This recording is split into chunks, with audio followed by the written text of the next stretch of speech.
Matapos mawala ang lahat ng kanyang pamilya, gusto lang ng lalaking ito na maging isang regular na estudyante. Gayunpaman, natapos siya sa isang paaralang militar kung saan ginawa nila siyang demonyo sa pamamagitan ng paggawa ng mga eksperimento sa kanya. Nang maglaon, nalaman niyang siya ay immortal. Sa mundong ito, ang iyong kapangyarihan ay tinutukoy ng numero sa iyong katawan.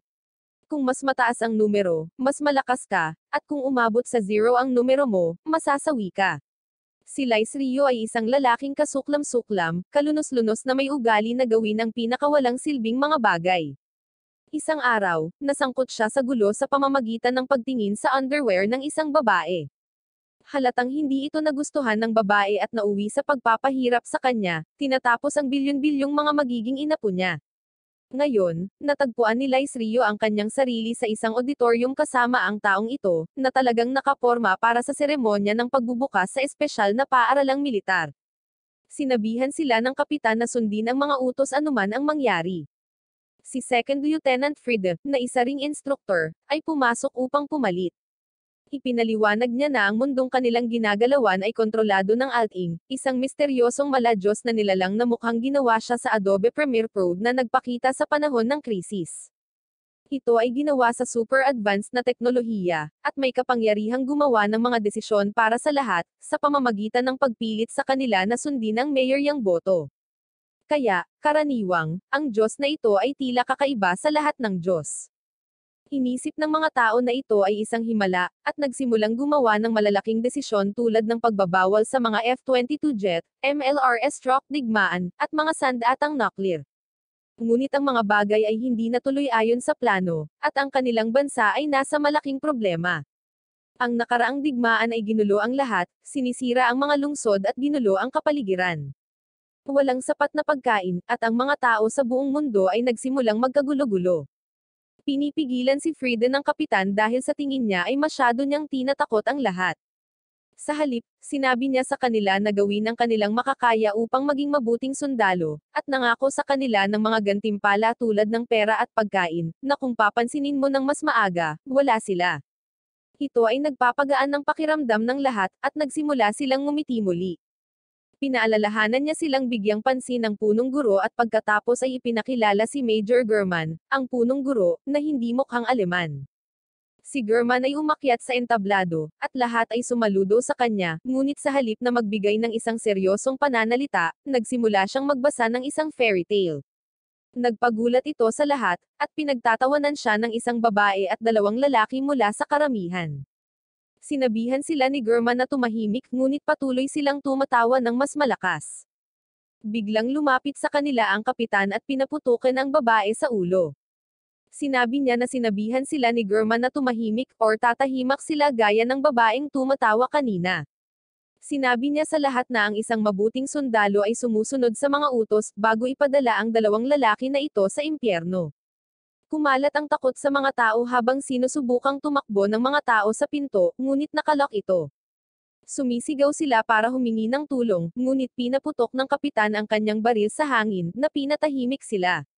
Nagbabala siya na ang sinumang sumubok na tumakbo ay ituturing na parang isang regular na sundalong Ruso noong 1942.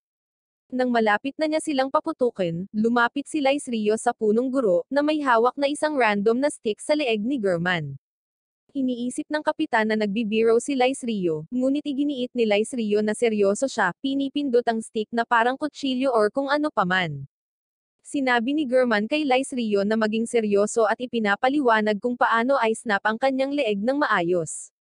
Pinapakita pa niya gamit ang mga kamay ni Lice Rio, na ipinapakita kung paano ito gagawin. Sinabi ni German na kahit na ang isang taong mahina tulang ng isang karaniwang babae, ay maaaring pumaslang sa pamamaraang ito kung gagawin ng tama. Tinanong ni Lice Rio kung seryoso si German sa pagpitik niya sa kanyang leeg. Sumagot si German na ang pinakamahusay na paraan upang manalo sa digmaan ay kung wala na siyang buhay, at nangako na walang ibang masasaktan kung magtagumpay si Lice Rio, ngunit kung magdadalawang isip siya, malamang na masasawi ang mga random na tao na ito. Ibig kong sabihin, tingnan ang kanilang mga mukha, hindi sila binuo para dito. Hiniling ng punong guro kay Lice Rio na pumili. Hinigpitan ni Lice Rio ang pagkakahawak niya sa stick dahilan para mapangiti si German, ngunit pagkatapos ay humiwalay si Lice Rio, tumanggi na gawin ito. Tinanong ng punong guro kung talagang ayaw siyang tapusin ni Lice Rio, nagbabala na maliban kung si Lice Rio ay masasawi, lahat ay masasawi. Ngunit sa halip, si Lice Rio ay humakbang pasulong, iginiit na ang punong guro ang dapat tumapos sa kanya sa halip, nagyayabang tungkol sa moralidad at ilang nonsense na malamang natatalikuran pa rin niya. Tumayo si German at pumayag na gawin ang gusto ni Lice Rio, na naglalabas ng madilim na aura na nakakatakot sa madla. Gayunpaman, si Lice Rio ay nananatiling hindi natatakot at nakatitig ng direkta sa mga mata ni German, na nakakagulat sa kanya na si Lice Rio ay hindi natatakot sa kanya. Pumasok si Frida para pakalmayan ang sitwasyon, na nagmumungkahi na magpahinga sila. Biglang bumangon ang mga inatake, at napagtanto nilang buhay pa sila dahil sa mga paint bullet lang ang tumama sa kanila. Ibinalik ng kapitan ang kanyang baril at ipinakilala ang kanyang sarili bilang si Kapitan Alan, isa sa kanilang mga instruktor. Binigyang diin niya ang kahalagahan ng pagsunod sa mga utos sa labanan upang mabuhay, dahil ang mga natarante or naluluha or tumatawa lang ay ang mga nasasawi muna. Masayang ibinalita ni Frida ang pagtatapos ng opening ceremony at pinaalis ang lahat. Nakipag-usap si German kay Captain Alan sa kanyang opisina, na nagpapahayag ng interes kay Lice Rio, ngunit nakita ni Alan na mas nakakaintriga ang samurai boy, si Takiko. Ipinaliwanag ni German na kumilos si Lice Rio ng kalabitin ni Alan ang kanyang baril, ngunit kumilos si Takiko pagkatapos na magpaputok si Alan ng kanyang unang putok. Tinanong ni Alan kung ginagawa nitong si Lice Rio ang pinuno, ngunit sinabi ni German na hindi pa. Kinikilala ni German ang potensyal ni Lice Rio, at nagmumungkahi na gawin siyang kandidato upang makita kung hanggang saan siya makakarating. Magsisimula ang unang klase sa paaralan kung saan nangunguna si Headmaster German. Nagsisimula siya sa pamamagitan ng pagpapakilala sa mga patakaran ng paaralan, kabilang ang isang bagay na tinatawag na star system, na napakahalaga sa kanilang lahat. Ang bawat estudyante ay binibigyan ng 2 stars, at kung mangungulekta sila ng 10 stars, opisyal silang sasali sa militar. Makakatanggap ang kanilang mga pamilya ng mga gintong bar, mga sariwang kahon ng pagkain na minarkahan bilang pagkain, at ilang gintong barya mula sa kanilang paaralan. Gayunpaman, kung ang bilang ng stars ng isang mag-aaral ay bumaba sa 0, sila ay itinuturing na hindi karapat-dapat at papatalsikin, kaagad na ipapadala sa isang kalapit na baryo. Nang tanungin kung paano sila makakakuha ng mas maraming stars, ipinaliwanag ni German na ang mga mahusay sa iba't ibang aktibidad ay makakatanggap ng mga stars, ngunit kung gusto nilang mabilis na makakuha ng mga stars, kakailanganin nilang kunin ang mga ito mula sa isa't isa gamit ang anumang paraan na kinakailangan. So, basically, parang Battle Royale ang tema nito. Gayunpaman, may mga panuntunan para sa paggamit ng karahasan upang kumuha ng mga stars. Ang parehong partido ay dapat sumang-ayon na tumaya sa kanilang mga stars, at ang mananalo ay makakakuha lamang ng bilang ng mga stars na nakataya, na tinatawag na star state. Habang ang lahat ay binibigyan ng parangal sa kanilang mga stars, dumating ang turn ni Lice Rio, ngunit si German ay ginulat siya sa pamamagitan ng pagsasabing walang mga stars para sa kanya. Si Lice Rio ay nalilito, inakusahan, at ipinaliwanag ni German na si Lice Rio ay nasa isang espesyal na kurso kung saan dapat siyang kumuha ng mga stars mula sa isa pang estudyante sa loob ng 3 araw kung gusto niyang manatiling naka-enroll. Sa pagtatapos ng klase, nag-aalala ang mga kaibigan ni Lice Rio tungkol sa kanya, ngunit tiniyak niya sa kanila na hindi niya iniisip ang pagnanakaw ng mga stars. Nandito lang siya para ilabas si Takiko sa eskwelahan. Ibinunyag ni Takiko na pinadala ng kanyang lola si Lice Rio, at pumayag si Lice Rio, at sinabing hindi niya maaaring tanggihan ang kanyang hiling mula nang kunin siya nito. Iminungkahi niya na sabay silang umuwi, ngunit tumanggi si Takiko, na nagsasabi na hindi siya magiging isang assassin tulad ni Lice Rio na kinakatakutan ng kanyang lola, at hinding-hindi maintindihan ni Lice Rio kung bakit gusto niyang maging sundalo. Samantala, tinanong ni Alan si German kung bakit niya inilagay si Lice Rio sa isang espesyal na kurso, at ipinaliwanag ni German na gusto niyang subukan kung paano haharapin ni Lice Rio ang sitwasyon, at makita kung matutugunan niya ang kanilang mga inaasahan. Sa ikatlong araw, si Lice Rio ay hindi pa rin nakakuha ng anumang mga stars na nagdulot ng pag-aalala sa kanyang mga kaklase. Biglang pumasok ang isa sa kanila na may nakaaalarmang balita. Lahat sila ay nagmamadaling pumunta sa locker room upang makitang nawasak ang kanilang mga locker at nawawala ang kanilang mga stars na iniingatan nilang ligtas upang maiwasan ang pagnanakaw. Mabilis na sinisinika na si Lice Rio dahil siya lang ang walang stars, at siya lang ang pwedeng magnakaw, ngunit iginiit ng ilang estudyante na hindi niya nanakawin ang kanilang mga stars. Nagtataka sila kung sino ang salarin, at nakarinig ng sigaw sa labas. Nagmamadaling lumabas si Takiko, at nalaman niyang hinihila si Sanahara sa kanyang buhok ng isang lalaking nagngangalang Dominic. Nakiusap siya sa kanya na ibalik ang kanyang mga stars, at nang magtipon ang lahat, nakita nilang may 10 stars si Dominic. Tinanong ni Takiko kung kinuha niya ang mga stars ni Sanahara sa pamamagitan ng puwersa, at binitawan ni Dominic ang kanyang buhok, sinabing kusang loob niyang ibinigay ang mga ito sa kanya habang nakapose siya talaga ng kakaiba. Sa takot para sa kanyang kaligtasan, inamin ni Sanahara na ginawa niya ito. Sinimulan ng grupo na akusahan si Dominic na sinasabing may kapangyarihan siyang pumasok sa mga locker at magnakaw ng mga stars. Gayunpaman, hinahamon sila ni Dominic na nagtatanong kung mayroon silang anumang patunay, or kung isinulat nila ang kanilang mga pangalan sa kanilang mga stars na nag-iiwan sa grupo na hindi makapagsalita dahil gumawa siya ng isang mahusay na punto kahit na mukha siyang kriminal. Sinabi ni Takiko kay Dominic na sapat na ang kanyang nakolekta, ngunit pinilit din ni Dominic na kunin ang kanyang mga stars at hiniling na ibigay ito ni Takiko. Inakusahan ng isa sa mga babae si Dominic ng pagiging sakam, ngunit tinanong ni Takiko kung bakit siya dapat sumunod. Ibinunyag ni Dominic, habang nagmumukhang nakakatakot na karakter, na ito ang halaga para sa kaligtasan ng kanyang lola, at sa takot para sa kanya, at ubiling ibigay ni Takiko ang kanyang mga stars. Ang mga babae ay nagtanong kung bakit ginawa iyon ni Takiko, at ipinaliwanag niya na ang kanyang lola ay humiram ng kanyang dojo mula sa mga magulang ni Dominic, at wala siyang mapupuntahan kung papalayasin nila siya. Pagkatapos kunin ang mga stars, si Dominic ay lumayo. Nagpa siya ang buong klase na ibahagi ang kanilang mga stars na parang pulubi siya or ano paman. Hinalok ng isang babae si Lice Rio ng isa sa kanyang mga stars, ngunit tumanggi siya, na nagmumungkahi na ibigay niya ito sa taong talagang nangangailangan ito. Hindi maintindihan ni Lice Rio kung bakit sabik na sabik ang lahat na maging sundalo. Tinanggihan din ni Takiko ang pagkuha ng isang stars, at nagpa siya na maghanap ng paraan upang makakuha ng isa sa 5. Si Takiko ay hindi pa nakakakuha ng isang stars na labis niyang ikinadismaya. Sinubukan ni Lice Rio na aliwin siya, sinabing ayos lang dahil hindi niya gustong maging sundalo si Takiko. Gayunpaman, inihayag ni Takiko na ang kanyang lola ay naghihirap na pumapayat at isinasakripisyo ang kanyang sariling rasyon ng pagkain upang mapakain sila. Sa kabila ng kanyang pagsisikap na hikayatin siyang kumain, tumanggi siya, na iniwang determinado si Takiko na maging isang sundalo upang tustusan ang mga ito para magamit niya rin ang kanyang sandata sa kanyang lola kung tumanggi itong kumain. Sa hapon, ang mga mag-aaral na nakakuha ng 10 stars ay inutusang mag-assemble sa tabi ng pangunahing gate.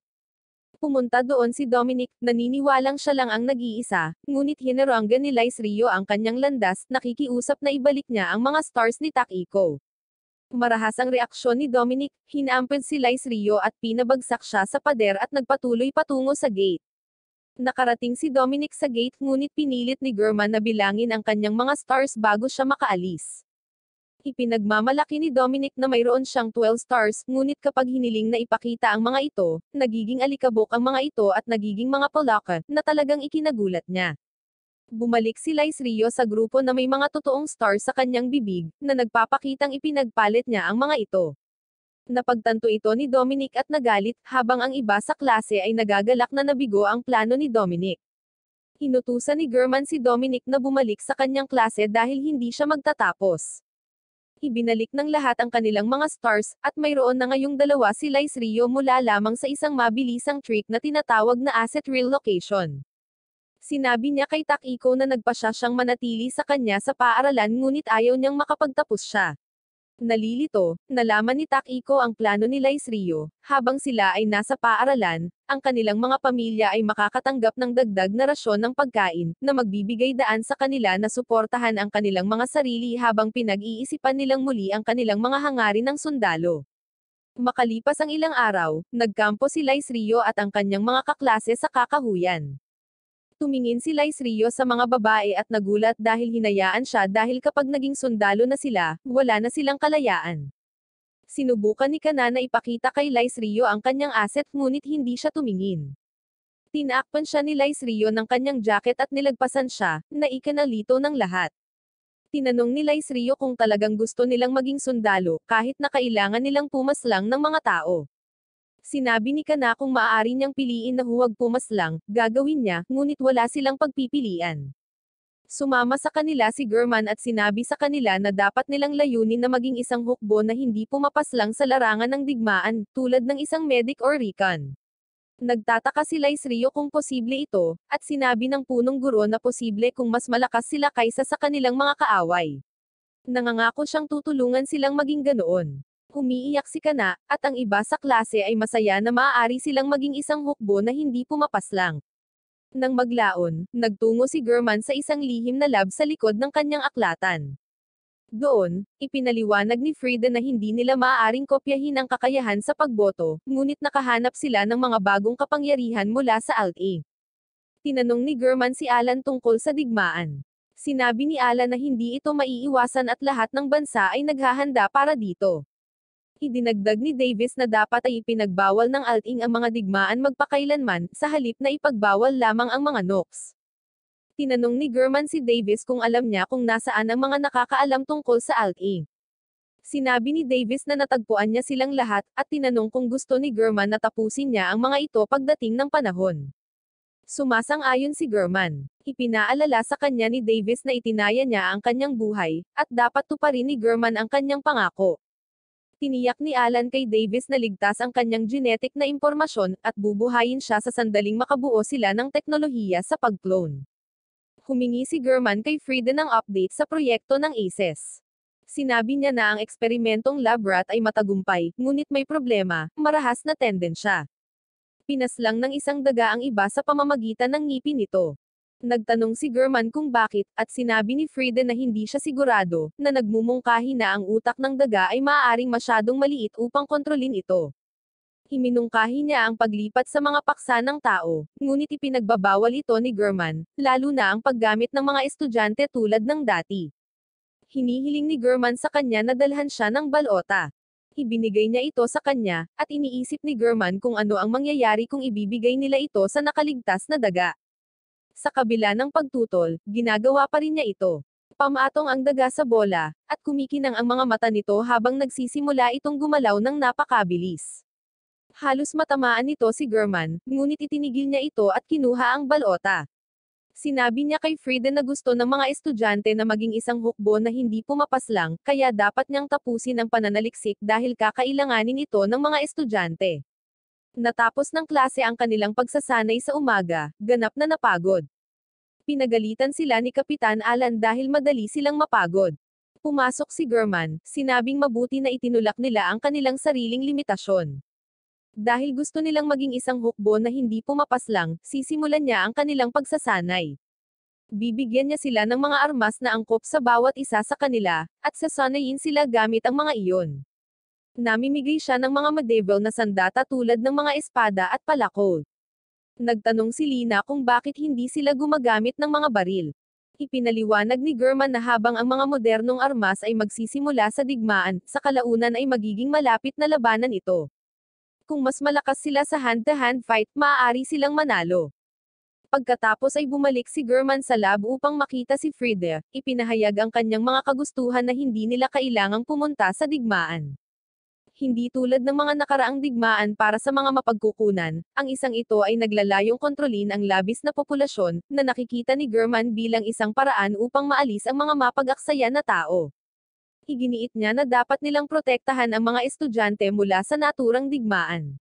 Binanggit ni Frida ang Project ACE at nagmumungkahi ng paglipat sa mga pagtest ng tao, ngunit pinalamig ni German ang silid bilang isang babala. Hindi niya hahayaang mag-eksperimento sa kanyang mga estudyante. Sumang-ayon si Frida, ngunit ang kanyang ekspresyon ay nagpapahiwatig na maaaring mayroon siyang ibang mga plano, na okay lang dahil siya ay maganda. Kakilakilabot na balita ang sumalubong sa kanila nang makatanggap sila ng balita na si Davis ay pinaslang. Ipinaalam ni German kay Alan na ang pinakanakababahalang bahagi ay ang huling mensahe ni Davis na tila misteryoso. Nagpe-play ang transmission para kay Alan, narinig nilang binanggit ni Davis na lahat sila ay nalinlang. Nataranta ang grupo sa ibig sabihin ni Davis na niloko. Iminumungkahi ni Frieden na maaaring mga hulugan ito na ang mga detalye ng kanilang plano ay nalik, kaya inirerekomenda niya ang paglipat ng focus sa Project Ace. Nagalit dito si German, na inakusahan siyang gustong gamitin ang mga estudyante para sa mga eksperimento na maaaring makapinsala sa kanila. Pinalibutan niya si Friede sa yelo, ngunit nananatili itong hindi nababahala, na nagpapakita na ang mga gene ni German ang dahilan sa likod ng mga marahas na tendensya na naobserbahan sa mga daga. Nagagalit dito si German, at iginiit ni Friede na dapat silang magpatuloy sa mga pagtest sa tao or ihinto ang proyekto. Ang pagsusuri sa DNA ay nagpapakita ng isang kandidato na may mataas na pagkakataong magtagumpay, at hahayaan ko kayong magtaka kung sino ang kandidatong iyon. Sa opisina ni German, niyakap niya si Lice Rio, ipinapaliwanag ang sitwasyon sa kanya. Si Lice Rio ay okay lang dito basta masisiguro nito ang kaligtasan ng lahat, at pinapayagan silang maging isang hukbong hindi pumapaslang. Ang mga miyembro ng klase ay nag-aalala tungkol kay Lice Rio na sasailalim sa operasyon. Nagtatanong sila kung bakit si Lice Rio lang ang nakipagsapalaran. Sinabi ni Takiko kay Friede na hindi nila kayang maging extra character sa isa pang generic na anime, na may itim na buhok na binatilyo bilang bida. Gayunpaman, ipinaliwanag ni Friede na ang operasyon ay para sa kanilang proteksyon, at dahil hindi pa sila propesyonal na mga sundalo, kailangan nila ng isang taong may mga espesyal na kasanayan, at si Lice Rio ay ang perpektong tugma ng walang dahilan. Nalungkot ang klase sa pagdinig nito, ngunit ngumiti si Lice Rio at sinabing handa siyang kunin ang pagkakataong protektahan ang lahat kahit na siya ang pinaka-maaapektuhan sa kanilang lahat. Sa silid ng operasyon, si Lice Rio at German ay inilalagay sa mga kama. Ang dugo ni German ay isinasalin kay Lice Rio habang nagsisimula ang operasyon. Si Takiko at ang iba ay sabik na naghihintay, umaasa sa isang matagumpay na resulta. Samantala, naglalaro ang mga estudyante sa labas nang mamataan nila ang mga helicopter na papalapit sa kanila. Napansin ng mga ito ni Alan at sa una ay iniisip na sila ay Joint Force Helicopter, ngunit masyadong maaga para sa isang pag-atake. Gayunpaman, natatandaan niya ang mga salita ni Davis tungkol sa panlilinlang, at nagmamadali siyang siyasatin ang mga chopper, na napagtanto ang panganib. Agad na sinabihan ni Alan ang lahat na lumikas, ngunit bago sila makatakas, nagpaputok ng missile ang isa sa mga helicopter sa paaralan, sinira ito at napaslang ang ilang estudyante. Pagkatapos ay pumasok ang mga sundalo sa paaralan, hinahanap ang pangunahing katawan. Ang ilan sa mga babae ay nakaligtas sa impact, ngunit inutusan ng kaaway na sarhento ang kanyang mga tauhan na huwag alalahanin ang mga mag-aaral, at lahat ay maghanda ng kanilang mga sandata. Habang nangyayari ang kaguluhan, ang operasyon ay nagpapatuloy ng maayos. Inihanda ni Alan ang kanyang baril para harapin ang mga sundalo. Si Sanahara, sa kabila ng paghawak ng baril, ay muntik nang napaputukin, ngunit iniligtas siya ni Dominic sa pamamagitan ng pagpapatumba sa sundalo. Natakot si Sanahara kaya tinawag niya si Lice Rio upang iligtas siya. Nang makitang naninigas siya sa takot, binuhat siya ni Dominic at kinuha ang baril, pinaputukan ng paparating na mga sundalo, habang hawak ang mga assets ni Sanahara. Nang malapit nang tapusin ng mga sundalo si Kana at ang iba pang mga babae, isang chalk bag ang itinapon, na lumilikha ng smoke screen. Ginagamit ni Takiko at Jill ang pagkakataong ito para atakihin sa mga sundalo, at iligtas ang mga babae. Ang mga nakaligtas ay nagtatago sa isang silid-aralan, nalilito kung bakit nagsimula ang digmaan nang sinabi ni Alan na walang digmaan hanggang sa susunod na Marso. Hindi sila masagot ni Alan. Bigla, nakatanggap siya ng komunikasyon mula kay Friede, na nagpaalam sa kanya na nagkaroon ng revote. Ipinaliwanag niya na mayroong 7 balota na maaaring bumoto sa Althing, habang ang ibang mga bansa sa mundo ay may kabuuang 4 na higit sa kalahati. Sa madaling salita, niloko sila ng ibang bahagi ng mundo at binago ang banda sa Setyembre nang hindi nila nalalaman.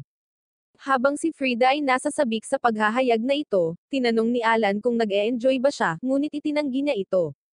Ipinaalam ni Frida sa kanila na may problema, naputol ang supply ng kuryente, at kung hindi ito maibabalik, masasawi si Lice Rio dahil hindi mapipigilan ng mano-mano ang genetic injection. Si Lice Rio ay may higit na kapasidad, at sa lalong madaling panahon ay tatanggihan ng kanyang katawan ang pamamaraan, na humahantong sa pagtigil sa puso. Kailangan ng isang tao na i-activate ang backup na kuryente ng paaralan upang mailigtas si Lice Rio. Nalaman ni Alan na kontrolado ng mga sundalo ang paaralan, kaya kailangan nilang pigilan ang mga ito habang pinapanumbalik din ang kuryente. Alam ang panganib, humingi si Alan ng mga voluntaryo, ibig sabihin ang mga estudyante na ito ay masasawi. Sumang-ayon ang buong klase na pumunta para mailigtas si Lice Rio. Lahat sila ay sumusugod ng buong tapang sa halip na gumawa ng ilang matalinong taktika. Tinapos ni Alan ang isang sundalo gamit ang kanyang baril, habang tinatapos ni Takiko ang ilang mga stormtrooper na ito.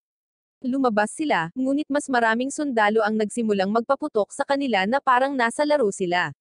Mabilis silang pinaputukan ni Alan, pagkatapos ay ipinahayag na mauuna na siya. Nakarating sila sa lugar ng kuryente, at tinapos ni Alan ang dalawang sundalo para makasulong sila.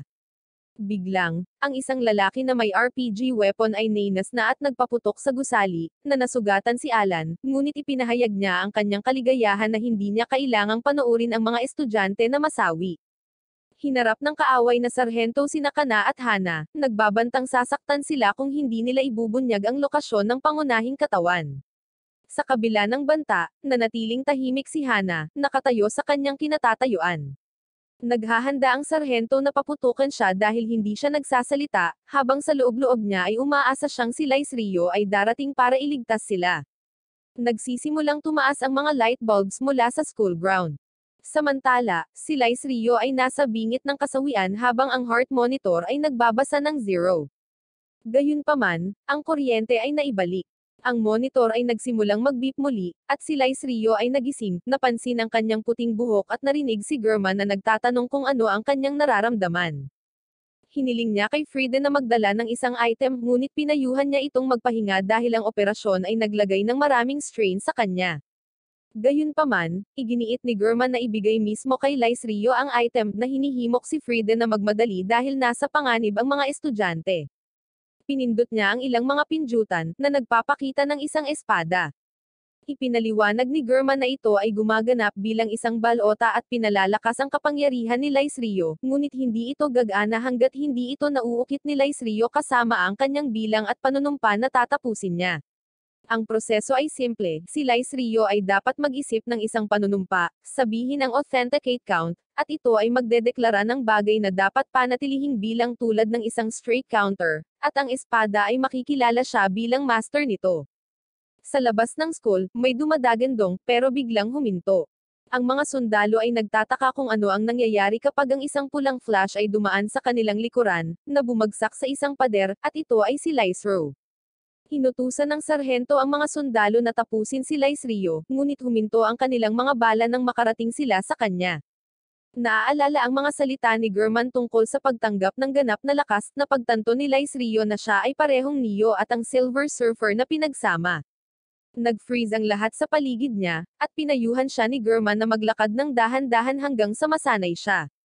Walang kahirap-hirap na pinaalis ni Lice Rio ang mga bala, pagkatapos ay napansin ang estado ng kanyang kaibigan, na nagpagalit sa kanya. Sinimulan niyang salakayin ang mga chopper ng kaaway, na umiikot pa rin sa ilang kadahilanan. Ang mga sundalo ay naubusan ng mga bala, at ang sarhento na Nanes ay nagtanong kung bakit hindi nila kayang tapusin si Lice Rio. Binunot ang kanyang dagger, hinarap niya si Lice Rio, na kumontra, na nagsasabing sila ang punch and kick merchant army. Dinaig ni Lice Rio ang sarhento, pinatumba siya gamit ang hilt ng kanyang espada, na sinisiguro ang tagumpay. Si Lice Rio ay nagpasya na puksay ng digmaan at pagpaslang. Alam niyang hindi ito magiging madali, ngunit magkasama nilang malalagpasan ang mga paghihirap. Nangunguna si Kana dahil biglang umibig ang mga babae sa malakas na riz ni Lice Rio, kasama na rin ang mga lalaki. Nagtatawanan silang lahat nang magpakita ang sarhento at ang kanyang mga tauhan, tumatawa sa kanilang mga mithiin. Ibinunyag nila ang kanilang mga katawan na nababalot ng mga pampasabog, na nagbabalak na pasabugan silang lahat, ngunit bago pa man may pindot ng sarhento ang detonator, si Lice Rio ay lumampas sa kanya, inagaw ito at sinira ito. Iginiit niya na ang mundo ay malupit, at ang kaligtasan ay nangangahulugan na sila ay masasawi or si Lice Rio at ang kanyang mga kaibigan ay masasawi. Sinimulan niya ang countdown, na nagsasabing ang pagpaslang ay kung paano nila pinoprotektahan ang kanilang mga pamilya. Nakiusap si Lice Rio na huminto siya, ngunit ang sarhento ay nangangatuwiran na ang gayong kasawian ay marangal at kapaki-pakinabang para sa kanilang mga pamilya. Nang umabot na sa 5 ang countdown, naalala ni Lice Rio ang kanilang pangako na hindi magiging isang hukbo na pumapaslang. Halos umabot na lamang sa isa, sinigawan ni Takiko si Lice Rio na tumayo habang sumusugod ito sa sarhento, handang tapusin ito, ngunit mabilis na inalis ni Lice Rio ang espada mula sa mga kamay ni Takiko at tinapos ang sarhento at ang kanyang mga tauhan sa isang indayog, na ikinagulat ng kanyang mga kaibigan. Bago masawi, inamin ng sarhento na siya ay namangha kay Lice Rio at sinabing Nook ay kasinungalingan din, ngunit pinuri si Lice Rio para sa kanyang katapangan, pinayuhan siya na gawin ang kanyang makakaya upang makaligtas sa digmaan. Ang kanyang mga kaibigan ay nag-aalala tungkol sa kanya, ngunit si Lice Rio ay kumikilos tulad ng kanyang sariling pag-uugali, na nagsasabi na ito ay malubha na siya ay nagkaroon ng dugo sa kanyang sarili at tumakbo palabas upang hugasan ito. Nagsimulang masuka si Lice Rio, hindi makapaniwalang nakapaslang siya ng mga tao. Napagtanto niya na tama si Dominic, hindi matatapos ang digmaan maliban kung tatapusin nila ang kalaban. Napagtanto niyang sinira niya ang kanilang pangako, ngunit kalaunan ay napagpasyahan niya na okay lang basta siya ang gagawa ng pagpaslang, kaya magiging maayos pa ang iba. Gumagawa siya ng kanyang desisyon at nagpapatotoo sa kanyang bilang, nangako na siya ang papaslang sa mga kaaway para sa lahat. Malungkot na bumalik si Lice Rio sa grupo ngunit ipinangako sa kanila na sisiguraduhin nilang matatapos kaagad ang digmaan, na sinang-ayunan ng lahat. Ipinagdiriwang nila ang kanilang kapayapaan, ngunit nagpasya si Lice Rio noon at doon na hindi niya hahayaang pumaslang ang sinuman, at ang kanilang klase ay isang hukbo na hindi pumapaslang, maliban sa kanya dahil mahilig siyang pumaslang ngayon. Hindi niya ipaparamdam sa kanila ang ginawa niya noong unang beses niyang pumaslang. Noong araw na iyon, sumiklab ang digmaan sa buong mundo, isang digmaang nilayo na bawasan ang pandaigdigang populasyon hanggang sa ito ay tumugma sa pagkain nito. Si Lice Rio ay pumunta sa digmaan at nakabalik ng ligtas, ngunit napansin ng kanyang mga kaklase ang kanyang pagbabago sa mod. Nakapaslang siya ng mahigit 300 katao sa araw na iyon, na na-unlock ang kakayahan ng Predator Mist ng maraming beses. Habang naghuhugad siya sa shower, naiinis pa rin siya sa naging kalagayan niya, pero may lumapit sa kanya na isang babaeng nagngangalang Nina, nagtanong kung okay lang siya. Tinitigan siya nito pero ngumiti rin. Si Lice Rio ay naging pangalawang ace na ipinanganak pagkatapos ng maraming taon, nakikipaglaro sa batang babae at nag-aalaga sa kanya tulad ng isang nakatatandang kapatid. Gayunpaman, nagsimula siyang magbago ng higit pa araw-araw dahil sa labis na pagkakalantad sa mga gin ni German. Nagsimula siyang magkaroon ng mga hindi gumaling na peklat sa buong katawan at isipan niya, kasama ang mga massive impulses ni German na kumukuha ng higit na kontrol habang siya ay pumapaslang. Sa oras na nakapaslang siya ng 10,000 katao, nawalan na siya ng kakayahang maging pilyo, kahit na sinubukan ng mga babae na pasayahin siya. Nawala na sa kanya ang kanyang riz, simpleng inutusan silang huwag pumaslang ng sinuman at lumayo. Napagtanto ng mga babae na wala na si Lice Rio sa kanyang sarili, na ikinalungkot nila ito. Iginiit ni Kana na hindi sila susuko sa pagbabalik ng kanilang masayahing Lice Rio. Nakapasok si Frida sa kanyang ulo, na kinukumbinsi siya na kung hindi siya papaslang, ang iba ay kailangang magsimulang pumaslang. Mula noon, dinampot niya ang maskara na lagi niyang sinusuot at hindi na inalis sa harap ng iba. Nagmarcha ang klase sa opisina ni German kasama si Takiko na nangunguna. Ipinahayag niya na hindi nila maaaring hayaan si Lice Rio na gawin ang lahat ng pagpaslang ng mag-isa dahil sila ay isang koponan, at gusto rin nila ng isang massive streak na kakayahan. Nagtanong si German kung talagang gusto nilang sumailalim sa mga operasyon na dinanas ni Lice Rio, na kinumpirma nilang lahat na ayaw na nilang maging malayo si Lice Rio. Sumang-ayon si German, na sinasalungat ni Alan. Iminumungkahi ni German na may mauna sa schedule dahil ang plano ay upang oprahan silang lahat. 4 na karagdagang magkatugmang paksa ang natagpuan at ginawang aces, sina Takiko, Dominic, Sanahara, at Captain Alan. Umaasa sila na ito ay pipigil kay Lice Rio mula sa lahat ng pagpaslang. Gayunpaman, nang subukan ni Takiko at Sanahara na sundan si Lice Rio para sa kanyang susunod na misyon, inutusan niya silang huwag pumunta, na binyantaan si Takiko na tatapusin niya siya kapag sumuwi siya. Hindi sila makapaniwalang naging napakold ng attitude ni Lice Rio, walang kamalay-malay na nasasaktan si Lice Rio sa larangan ng digmaan, ngunit hindi mo siya maaaring seryosohin dahil sa maskarang iyon na pinili niya. Sinabi ni Frida kina Alan at German na oras na para gawin ang opens iba at tunguhin ang iba pang mga balota. Nagbabala siya na mapapawi sila kung patuloy silang magiging defensive. Sinasalungat ito ni Alan, ngunit handa si German na simulan ang pangalawang plano na pinangalan ng alsa. Ipinaliwanag ni Friede na maaari silang makakuha ng hindi maaarok na kapangyarihan, sa pamamagitan ng pagkuha ng lahat ng 7 orihinal na balota at paggamit ng nagkakaisang boto. Gamit ang kapangyarihang ito, maaari silang lumikha ng kanilang utopia alsa bago maging huli ang lahat. Sumang-ayon si German, na nagsasabi na walang pag-asa na mailigtas ang mundo, ngunit mailigtas nila ang mga estudyante. Kinikilala ni German na hindi siya patatawarin ni Lice Rio para dito, ngunit handa siyang tanggapin ang lahat ng sisi. Samantala, si Lice Rio ay nagsimulang magmukmak, ibinato ang kanyang espada sa kanyang mga kaklase at sumisigaw na tapusin ang mga kaaway. Sinubukan siyang pigilan ni Jin at Takiko, ngunit napakalakas niya, at tinataboy sila. Sinubukan ni Sanaharen na kausapin siya, ngunit sinabihan siya ni Takiko na umatras. Si Lice Rio ay patuloy na nagngangalit, sa kalaunan ay pinutol ang braso ni Sanahara. Sa kabila nito, sinusunod pa rin ng mga miyembro ng klase ang kanyang mga utos at lumayo sa labanan, nalulungkot sa pagkaunawa na ang tanging natitirang koneksyon ni Lice Rio sa kanila ay ang kanyang pagnanais na pigilan silang pumaslang ng sinuman. Kung mawawala ang pagnanais na iyon, natatakot sila na baka hindi na siya bumalik sa kanila. Pagkalipas ng 2 taon, sa wakas ay natapos na ang digmaan, at tuwang-tuwa si Nina. Nag-record siya ng isang video na nagpapahayag ng kanyang kagalakan na hindi na niya kailangang gamitin ang kanyang mga kapangyarihan upang hulaan ang mga posisyon ng kaaway. Ipinagtapat pa niya ang kanyang nararamdaman para kay Lice Rio, binanggit ang isang spark na naramdaman niya noong una silang magkita. Plano niyang gumawa ng love letter sa kanyang video. Gayunpaman, si Lice Rio ay natutulog sa loob ng 3 buwan mula nang matapos ang digmaan.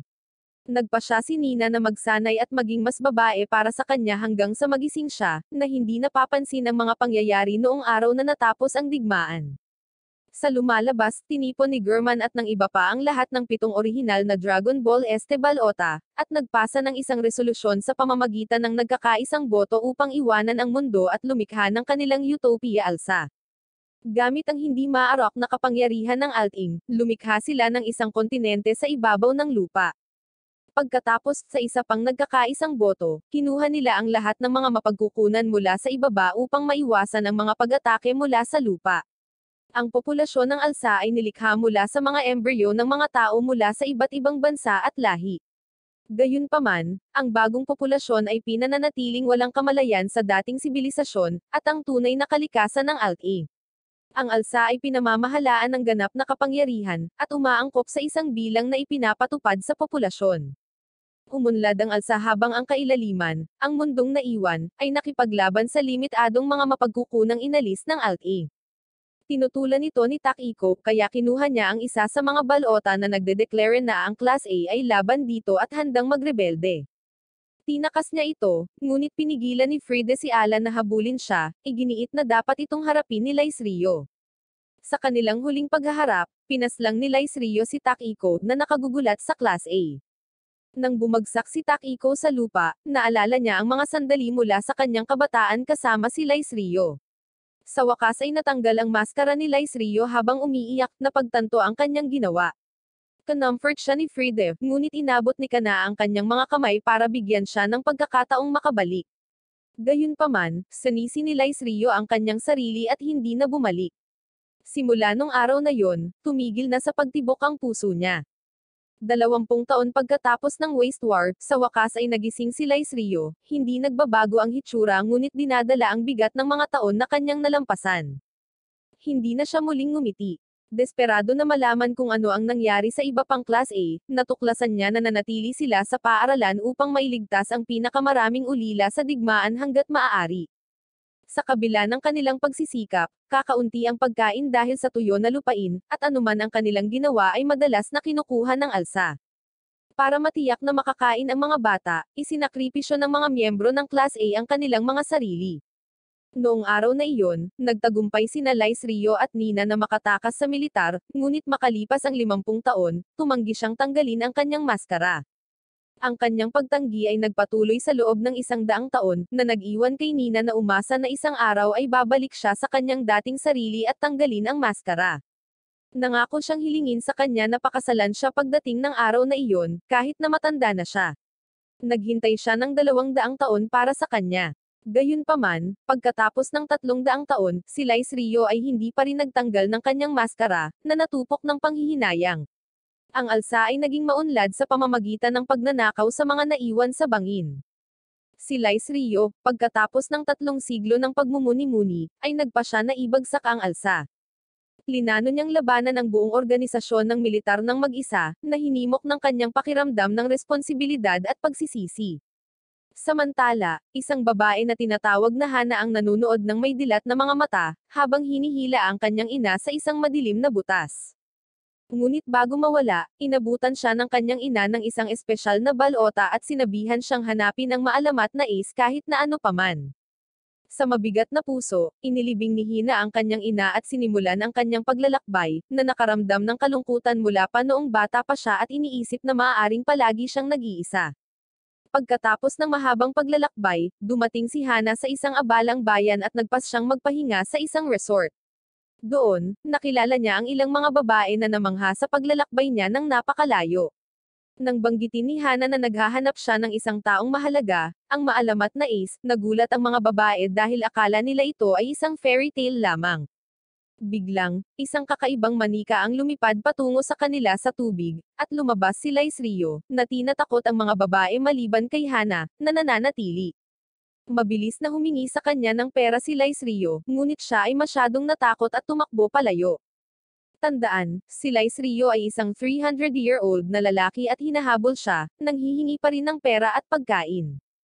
Ngunit sa kabutihang palad, siya ay tinaboy sa isang puno ni Nina, na ngayon ay isang dalaga.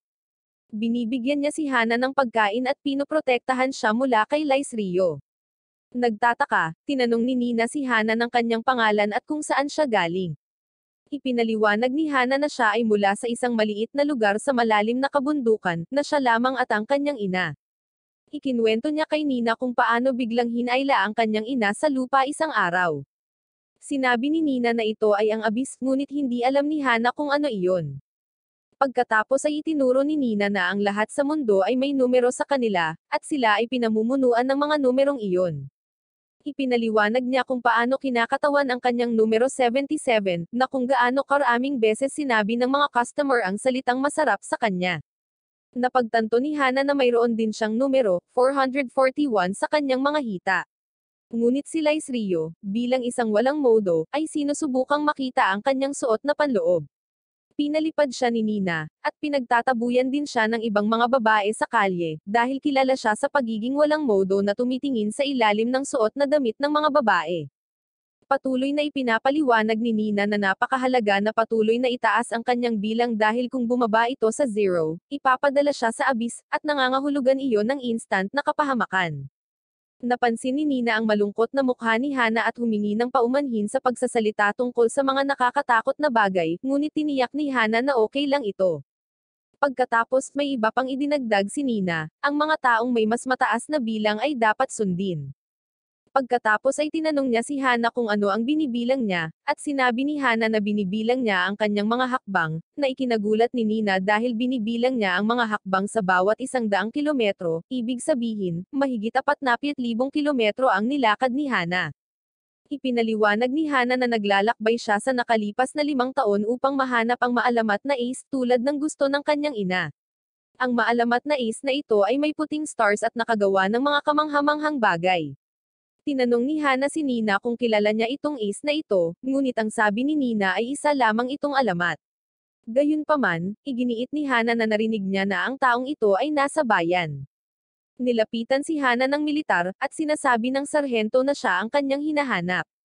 Nang makita niya ang puting star sa mukha nito, tuwang-tuwa si Hana kaya napaluha siya, sinabing matagal na siyang naglalakbay para hanapin siya. Hiniling sa kanya ng sarhento na sundan siya para makapag-usap pa sila sa kanyang bahay. Sinubukan ni Nina na makialam, ngunit binalaan siya ng sarhento na ito ay negosyo ng militar. Umalis si Hana sa kanila, kumaway ng palm at nagpapasalamat kay Nina at Lice Rio sa kanilang kabaitan. Natagpuan ni Hana ang sarili sa problema habang sinusubukang ligawan siya ng sarhento. Mabilis niyang binago ang paksa sa pamamagitan ng pagpapakita sa kanya ng balota.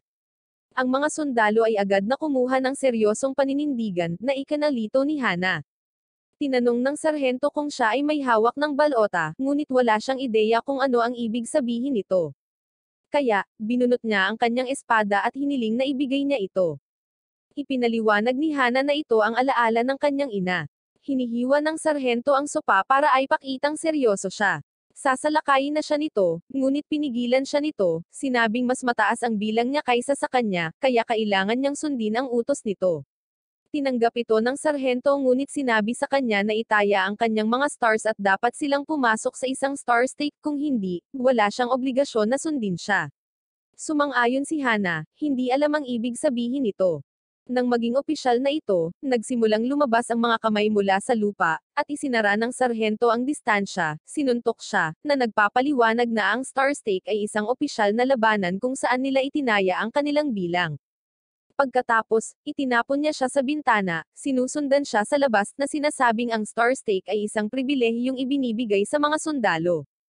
Sinimulan niya itong sakalin, at pinakiusapan siya nitong huminto. Ang sabi niya ay nangangahulugang tinatanggap niya ang pagkatalo. Nagpakita ang mga kamay mula sa lupa at kinuha ang lahat ng kanyang mga stars, nag-iiwan lamang ng isa, pagkatapos ay idinagdag ito sa mga stars ng sarhento. Hinihiling niya sa kanya na ibigay ang balota, or mas gusto niya ang isa pang star stake. Tinanong ni Hana kung bakit niya ginagawa ang lahat ng ito kung ang ace ay dapat na maging isang bayani ng waste war. Pagkatapos ay ibinunyag na peke ang mga puting stars sa kanyang mukha, at idinagdag na ang ace na hinahanap niya ay malamang na nasawi na mula nang maganap ang digmaan 300 taon na ang nakalilipas. Tinawag niya itong walang isip at ang kanyang ina dahil sa paniniwala sa naturang fairy tale, sinabi niyang sinayang niya ang kanyang mga taon sa paghahanap ng isang tao na wala na ikinalungkot ni Hana na niloko siya nito at mali ang kanyang ina.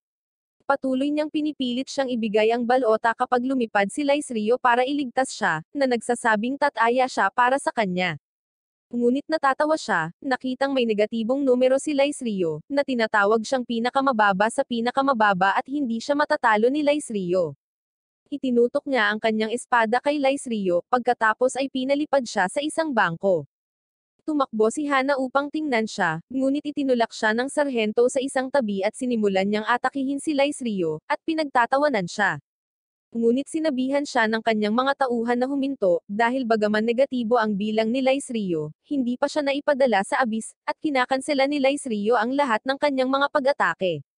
Napahinto nito ang sarhento, na pagtantong totoo ito. Hiniling niya kay Laisrio na kilalanin ang kanyang sarili, malapit na siyang putulin, ngunit iniwasan ito ni Laisrio at nagpakita sa likod ni Hina. Sinabi ni Laisrio sa kanya na ihinto ang paghahanap para sa mga aces dahil hindi sila mga bayani kundi mga assassin, at dapat lamang siyang bumalik at mamuhay ng normal.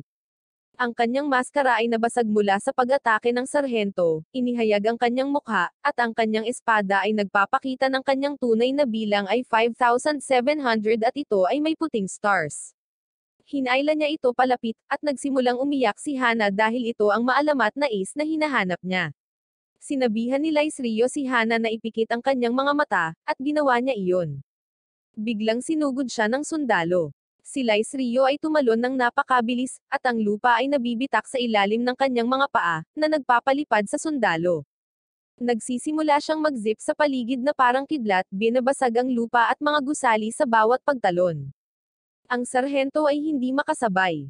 Sa wakas, si Laisrio ay sumulpat sa likod niya at humakbang sa lupa, at pinadalhan ng puwersa ang sarhento na bumagsak sa isang pader. Sa tuwing humahakbang si Laisrio, parang may alon na tumatama sa sarhento. Hiniling niya sa sarhento na ibalik ang bilang na kinuha niya kay Hina, at humingi rin ng paumanhin sa kanya. Hinampas niya ang sarhento gamit ang kanyang espada, ngunit hindi tumitigil ang sarhento. Patuloy siyang umaatake, ngunit naiiwasan ito ni Laisrio. Pinalipad siya ni Laisrio sa himpapawid at naghahatid ng maraming flashing strikes. Ito ang dahilan kung bakit tinawag nila siyang Ace of Flashing Strikes, at dahil lang sa mayroon siyang negatibong bilang ay hindi nangangahulugang mahina siya. Ito ay dahil lang ilang beses na siyang nireject ng mga babae. Tumalon siya ng mataas sa hangin, na sinasabi kay Hana na ibabalik din niya ang kanyang mga stars. Habang sumugod si Laisrio pababa, ginawa niya ang huling atake sa sarhento na sumuko.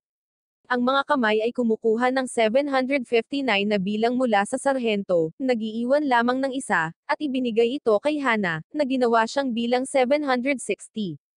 Sinabi sa kanya ni Lice Rio na okay siya, at nagsimula siyang umiyak sa tuwa. Pagkatapos ay inagaw ni Lice Rio ang balota mula sa kanya, na nagsasabing maaari siyang kumita sa pagbebenta nito. Nalilito si Hana, at sinabi ni Lice Rio na siya ang nangunguna dahil mas marami siyang bilang, ngunit kung hindi niya ito gusto, maaari niyang ipusta ang kanyang mga stars. Umiiyak na naman si Hana, sinabi ng nanay niya na hanapin ang ace. Binigyan siya ni Lice Rio ng manika para sa balota, at sinabi sa kanya na hindi siya ang ace na hinahanap niya bago umalis. Bumalik si Hana upang salubungin si Nina, na nagpapaliwanag kung paano kinuha ni Lice Rio ang kanyang balota. Sinuri ni Nina ang manika na iniwan ni Lice Rio, pagkatapos ay ibinalik ito kay Hana, sinabi sa kanya na hawakan ito, at sinabing malalaman niya kung ano ang gagawin dito sa lalong madaling panahon. Si Hana ay tumingin sa manika, nalilito, ngunit ito ay biglang sumabog sa mga bulaklak, na inihayag ang kanyang balota. Hindi ito kinuha ni Lice Rio, ngunit idinagdag ni Nina na ang paghawak ng balota ay isang malubhang krimen laban sa mga batas ng alsa, na nakakatakot kay Hana. Sa isang maliit na bayan sa gitna ng kawalan, dalawang opisyal ng militar, sina Lena at Pedro, ay tumutulong sa mga taong bayan. Ginagawa ni Lena ang karamihan sa trabaho, habang tumataas ang kanyang bilang batay sa mga taong tinutulungan niya. Sinabi sa kanya ni Pedro na sa kabila ng lahat ng ito, hindi siya asenso, ngunit hindi alintana ni Lena basta't makakatulong siya sa mga tao. Sinabi niya na hindi siya lalayo sa kanyang misyon na hulihin ang sinumang kriminal kung makakita siya ng isa. Pagkatapos ay ipinakita sa kanya ni Pedro ang isang wanted na poster ni Lice Rio na ipinadala ng HQ, na nagpapakitang siya ay isang maalamat na ace na nagsusuot ng maskara. Pero ayaw maniwala ni Lena na buhay pa ang maalamat na aces, at kakaiba na may naglalakad na may suot na maskara. Gayunpaman, mali siya, dahil nakikita nila ang isang tao na nakapuding na costume na nakasuot ng maskara. Lumapit sa kanya si Lena, sinusubukang alisin ito, sinabing ang paglalarawan ay tumutugma sa poster, ngunit ipinagtatanggol ng tao na iba ang mga maskara. Napagtanto ni Lena na totoo ito at hinayaan siya, humihingi ng paumanhin. Nang maglaon, ipinahayag ni Lice Rio kay Lena at sa mga taong bayan na siya ang nasa likod ng maskara, at sinimulan nila siyang habulin. Ngunit biglang huminto si Lice Rio, at naisip ni Lena na pagkakataon na niya ito para mahuli siya. Gayunpaman, sinigawan siya ni Lice Rio na huminto, at itinulak siya palayo nang may lumabas na spike na bakal mula sa lupa kung saan siya nakatayo, na nagpako sa kanya. Ito ang nagligtas kay Lena na masaktan. Sa likod ni Lice Rio ay may ilang sundalo, at nagmamadali si Pedro na batiin ang kanilang pinuno, ang Teniente Jill. Ipinakilala ni Jill ang kanyang sarili kay Lena, at pagkatapos ng ilang sandali, inatake niya si Lice Rio gamit ang mga bakal na sibat na umuusbong mula sa lupa. Sinubukan ni Lice Rio na iwasan ang mga ito sa pamamagitan ng pag-akyat sa isang burol, ngunit ang mga bakal ay umusbong din mula sa burol. Kaya, inilihis ni Lice Rio ang kanyang ruta at pinakawalan ang kanyang mga flash strike, tumatalon ng napakabilis na hindi nila siya makita. Sinubukan niyang tumakas, ngunit hinarang siya ni Jill sa hangin, nagpaputok ng malaking bakal na nagtulak sa kanya pabalik sa lupa. Napagtanto ni Lice Rio na si Jill ay hindi lang may bilang na 900. Kinulong ni Jill si Lice Rio at ang sarili niya sa loob ng bakod na gawa sa bakal, na nagpapakitang itinago niya ang kanyang tunay na numero dahil ayaw niyang ma-promote at manatili sa likod ng isang desk. Nais niyang magpatuloy sa pakikipaglaban at pagpaparusa sa kasamaan. Inihayag ni Jill ang kanyang tunay na bilang ay 12,500. Naglunsad ng malaking bakal si Jill patungo kay Lice Rio, na sinubukan itong harangan ng kanyang espada, ngunit patuloy na dumarating ang bakal. Tinutukan ni Jill ang isa pa sa gilid, tinamaan si Lice Rio at pinalipad siya. Si Lena at ang iba ay nagsimulang mag-alala, ngunit si Lice Rio ay nagsimulang tumalon ng mas mabilis kaysa dati, sinusubukang sorpresahin ang pag-atake kay Jill. Ngunit hinulaan ito ni Jill at lumayo siya. Pagkatapos, gumamit siya ng bakal na bar na lumalabas sa mismong kinatatayuan ni Lice Rio, na pinalipad sa hangin ang kanyang espada. Ngayon ay santukan na. Nagpapalitan sila ng suntok, ngunit walang tumama sa isa't isa. Hinawakan ni Jill ang braso ni Lice Rio, binaliktad siya, pagkatapos ay sinipa siya. Sa wakas ay nahulog ang espada ni Lice Rio mula sa himpapawid, at sinalo ito ni Jill. Ibinalik ito kay Lice Rio, na sinasabing ang kanyang sikat na flashang strike ay masyadong mabagal, at hindi yun tinatanggap ni Lice Rio. Tumalon siya ng mataas sa ere, at nakiusap ang mga sundalo na umatras si Jill, na sinasabi kung totoo ang mga ulat, hindi mapipigilan ni Jill ang high-altitude strike ni Lice Rio. Ngunit hindi gumagalaw si Jill. Tinitingnan niya kung lumilipad, or tumatalon si Lice Rio sa pamamagitan ng paglansad sa kanya ng mga iron blades. Pinalihis ito ni Lice Rio, at napagpasyahan ni Jill na tumatalon lang si Lice Rio at hindi makaiwas sa hangin. Kaya, nagsimula siyang maghagis ng maraming bar na bakal kay Lice Rio, na nagsisikap na maiwasan ang mga ito. Sinabi ni Jill kay Lice Rio na ang kanyang bilang ay batay sa kanyang mga paniniwala, at ang mga bakal na kanyang nilikha ay batay sa mga paniniwalang iyon. Kaya naman kaya niyang pabagsakin ang sinumang kriminal at kilala siya bilang Iron Will, Iron Jill.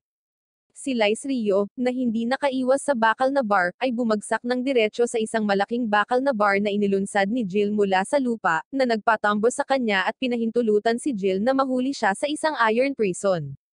Inalis niya ang bakal na bakod, pagkatapos ay tinanggap ni Lice Rio ang pagkatalo. Pero hindi pa tapos si Jill. Gumagawa siya ng bakal na latigo upang tamaan si Lice Rio, ngunit sa kanilang sorpresa, tumalon si Lena sa harapan, hinerangan ang pag-atake. Kinausap niya si Jill, humihingi sa kanya na huminahon, ngunit pinagalitan siya nito, na sinasabing ito ang dahilan kung bakit siya nasa ibaba pa rin dahil wala siyang determinasyon na maging isang opisyal ng militar. Sinabi ni Jill sa kanya na ihinto ang pag-aaksaya ng oras sa mga walang kabuluhang gawain, at tumuon sa kanyang mga tungkulin sa militar. Sinusubukan ng mga tao ng bayan na ipagtanggol siya, ngunit sinabi ni Lena sa kanila na huwag mag-alala, sumang-ayon kay Jill at sinabing hihingi siya ng tawad. Ngunit sinabi sa kanya ni Lice Rio na huwag. Pinalaya niya ang kanyang sarili mula sa bakal at ibinunyag na hindi niya pinutol ang bakal ni Jill hindi dahil hindi niya magawa, ngunit dahil ayaw niyang masira ang bayan. Sinasabi ni Jill na nangangahulugan ito na itinatago ni Lice Rio ang kanyang tunay na kapangyarihan. Pinalibutan niya ang kanyang sarili ng mga bisig na bakal at inatake si Lice Rio, na humaharang sa pag-atake gamit ang kanyang espada. Ang kanilang sagupaan ay naglalabas ng napakalaking enerhiya, na naging sanhi ng pagkawasak ng lupa, at nagsimulang mahulog si Lena sa gilid ng bangin. Agad na huminto si Jill sa pag-atake kay Lice Rio at pinuntahan si Lena, ngunit mas mabilis si Lice Rio, kaya sinundan niya ito. Binuksan ni Lena ang kanyang mga mata upang makitang hawak siya ni Lice Rio, ngunit sinira niya ang sandali sa pagsasabing mabigat siya, na ikinagalit niya. Sinubukan niyang suntukin siya, ngunit umiwas si Lice Rio, pagkatapos ay itinapon siya kay Jill, na tumatalon pa rin pababa. Nagpaalam si Lice Rio kay Jill pero hindi siya hinahayaan ni Jill na makaalis. Walang saysay na lumaban habang nahuhulog, kaya nagpa siya si Jill na bumalik sa pamamagitan ng paggawa ng mga bakal na hakbang mula sa bangin upang umakyat pabalik. Ibinaba niya si Lena, na sumigaw sa kanya dahil sa pagtawag sa kanya ng mabigat. Naalala niya ang sinabi ni Lice Rio tungkol sa pagiging mapayapa ng bayan dahil nandoon si Lena, kaya nagpasya siyang tulungan ang kanyang proyekto. Nagtayo si Jill ng parke para sa mga bata gamit ang kanyang bakal, at sinabi sa kanya na mayroon siyang 3 araw upang punan ito ng plaster dahil ang kanyang bakal ay hindi tumatagal kapag siya ay malayo. Idinagdag din ni Jill na sasama siya sa susunod na misyon, na nagpapasaya sa kanya. Naglalakad si Lice Rio sa palengke kasama si Hana nang lapitan siya ni Lena, na pinagalitan siya sa paghahanap nito sa kanya. Nagpasalamat si Lena sa kanya sa pagligtas sa kanyang buhay, ngunit pagkatapos ay pinusesan siya upang arestuhin siya dahil siya ay isang kriminal. Natapos ang kanilang usapan nang sumali si Jill para labanan si Lice Rio. Lumilikha siya ng bakal mula sa lupa, tinatakot ang mga tao palayo, pagkatapos ay inarmahan ang kanyang sarili ng kanyang bakal, at nagsimula silang maglaban. Sinabihan niya si Lice Rio na huwag magpigil at ibunyag ang kanyang tunay na kapangyarihan. Napaatras si Lice Rio, at akmang susuntukan siya, ngunit pagkatapos ay tinawag ni Nina ang kanilang atensyon, sinabing ang kanilang awayan ay gamulo sa bayan. Inutusan niya silang linisin ito, at pareho nilang iniligpit ang kanilang mga sandata. Nagising si Jill sa gitna ng plaza upang makitang wala itong laman. Pina-party at pinainom sila ni Nina hanggang sa malasing sila. Ginaisang niya sina Lena at Pedro, sinabing kailangan nilang sundan sila. Samantala, si Lice Rio at ang kanyang grupo ay tumungo sa Ansis habang si Jill at ang kanyang grupo ay nagmamadali sa Linden, sa pag-aakalang nandoon si Lice Rio, ngunit nakasalubong nila ang isang mahinang sundalo na bumagsak sa kalsada. Narating nila ang Linden at nakitang nawasak na ito. Tinawag ni Pedro ang atensyon ni Jill sa lawa, at narating nila ang lawa na ngayon ay umiikot na madilim na abis na hindi nila makita ang ilalim. Hindi sila sigurado tungkol sa abis nang makita nila ang isang nasugatan na sundalo. Tinanong siya ni Jill kung ano ang nangyari, at sinabi ng sundalo na ang isang demonyo ay nagmula sa abis.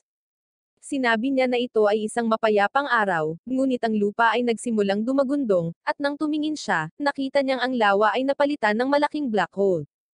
Pagkatapos ay nagpakita ang demonyo, ngunit ang sundalo ay masyadong nabigla upang ipaliwanag kung ano ang hitsura nito.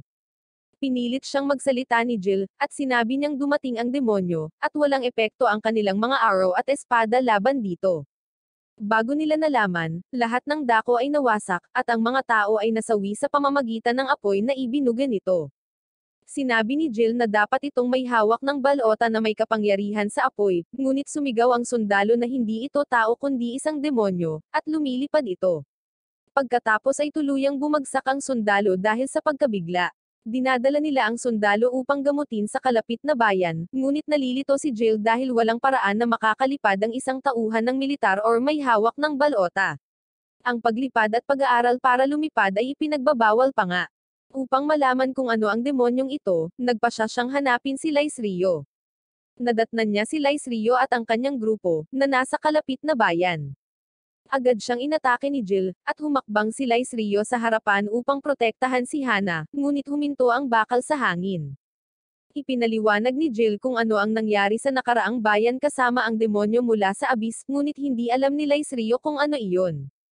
Sinabi ni Jill na alam niyang hindi si Lice Rio ang demonyo, ngunit sigurado siyang may alam si Lice Rio, at gusto niyang makuha ang impormasyong iyon mula sa kanya.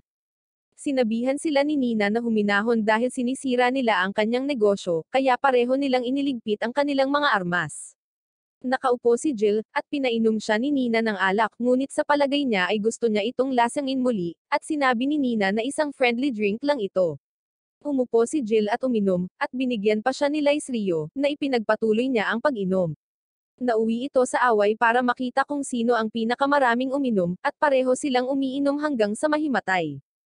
Pinainom pa ni Nina si Jill ng madami, ngunit nagtatapos ang kasiyahan nang magsimulang dumagundong ang lupa. Sumugod ang mga tao para sabihin sa kanila na nagpakita ang madilim na butas sa bayan. Pumunta sila sa lugar kung nasaan ang butas, at may tunog na nanggagaling dito. Dumating ang nasugatang sundalo na nagsasabing iyon ang tunog na narinig nila bago nagpakita ang demonyo ng abis. Natakot siya, na sinasabing lilipulin ng demonyo ang bayan at tatapusin ang mga tao. Nagsimulang magpanik ang mga tao, ngunit sinabihan sila ni Jill na huminahon, inutusan ang mga sundalo na ilikas ang mga sibilyan habang ang mga may kalasag ay dapat palibutan ang butas, at ang mga may arrow ay dapat maghanda sa pag-atake. Pinakinggan ni Lice Rio ang tunog, at agad na sinabihan si Jill na utusan ang lahat na umatras palayo sa butas. Hinawakan ni Jill ang kanyang kapa, sinabing alam ni Lice Rio kung ano ang demonyo ng abis, ngunit nabigla si Lice Rio sa kung ano ang demonyo, dahil ito ay sinadya na nawasak sa digmaan. Sinabi ni Pedro kay Jill na lalabas na ang demonyo, at nabigla ang lahat nang lumabas ang demonyo mula sa butas. Hindi makapaniwala si Lice Rio na umiiral pa rin ito sa kabila ng pagkawasak mula sa langit sa digmaan. Ang demonyo pala ay isang chopper na tinutumbok ang baril nito at pinaputukan sila. Si Jill ay mabilis na lumikha ng isang bakal na pader upang harangan ang mga pag-atake. Lumipad ang chopper at tumalikod upang magpaputok ng missile na hineranggan din ni Jill, ngunit tinatangay nito ang kalahati ng pader. Agad na inutusan ni Lice Rio ang mga sundalo na ilikas ang mga tao, at lumayo sa chopper habang sinusubukan niyang ibaba ito. Hinarap siya ni Jill upang magpaliwanag, ngunit sinabi ni Lice Rio na dapat nilang unahin ang pagliligtas sa mga tao, na inihayag ang mga stars sa kanyang kwelyo, at nagulat si Jill at ang iba pa nang malaman na si Lice Rio ay isang koronel. Nagulat si Jill na si Lice Rio ay maaaring ang maalamat na ace.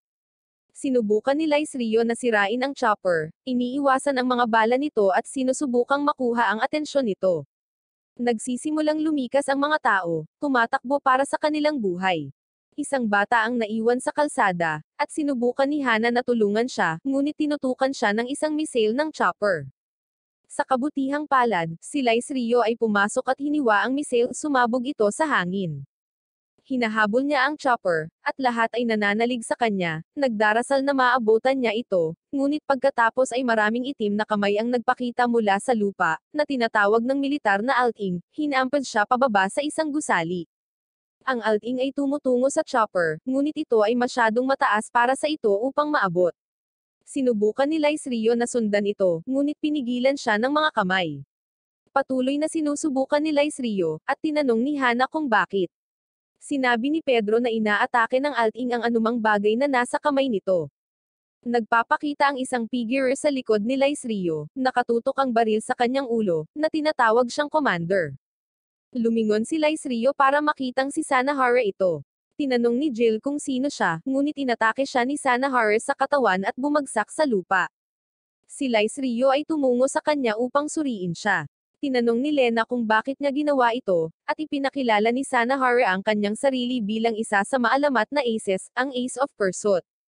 Inanunsyo niya na kalimutan nilang lahat ang kanilang nakita at hindi banggitin ito, ngunit dahil iyon ay isang bagay na imposible, nagpaputok siya sa mga tao, na pumaslang sa parehong mga sibilyan at mga sundalo. Pinipigilan siya ni Lice Rio, ngunit niyakap niya ito mula sa likod, sinasabing nami-miss niya ito. Lumingon ito sa kanya, nagmamakaawa na tumigil na siya. Niyakap siya ni Sanahara, sinabing sinunod niya ang kanyang utos na pumaslang ng mga tao at patuloy na pinaputukan ang mga tao. Sinabi niya na nagbago siya para sa kanya, at sinubukan ni Lice Rio na palayain ang kanyang sarili mula sa kanyang pagkakahawak. Pinalaya niya siya, at tumalon siya pababa. Lumipad si Sanahara ng mas mataas na nagsasabing tulad niya, tatapusin niya ang mga tao ng mahinahon at mabilis, at dapat siyang purihin ni Lice Rio sa huli. Nagsisimula siyang magpaulan ng bala sa mga tao. Pinigilan siya ni Lice Rio, ngunit pinaputukan niya ito. Hinaharangan niya ang mga bala, ngunit sinusundan siya ng mga ito anuman. Sinabi ni Sanahara sa kanya na huwag kalimutan, na ang kanyang kapangyarihan ay ang kanyang mga putok ay sumusunod sa target kahit saan siya tumakbo or magtago. Ang mga bala sa likod ni Lice Rio ay nagpapalit ng trajectory sa kanyang harapan at tumama sa kanya, na naging sanhi ng pagbagsak niya sa lupa. Tumakbo si Hana sa kanya, ngunit nabihag siya ng isa pang sundalo na nakatutok ng baril sa kanyang ulo. Higit pang mga sundalo ni Sanahara ang naglagay sa iba na maging bihag. Sinubukan ni Pedro na iligtas si Lena, ngunit nasuntok siya, at lahat sila ay napasuko. Sinabi ni Sanahara kay Lice Rio na para iligtas sila, kailangan lang niyang bumalik sa dati, ngunit nakiusap si Lice Rio na huminto siya dahil ayaw niyang tapusin siya. Sinabi ni Sanahara na gusto niya itong tapusin, ngunit hindi niya gagawin dahil para lang siyang si Rito, ang mabait na senior. Kaya idinapa si Lice Rio sa lupa, at sa harap niya, tinutukan ng baril ng isa sa mga sundalo ang ulo ng isang bata. Sinabi niya sa kanya na maging ace of flash ang strike, or kung hindi ay masasawi ang bata, at sigurado siyang madarama nito ang nag-aalab na pagnanais na pumaslang sa kanya.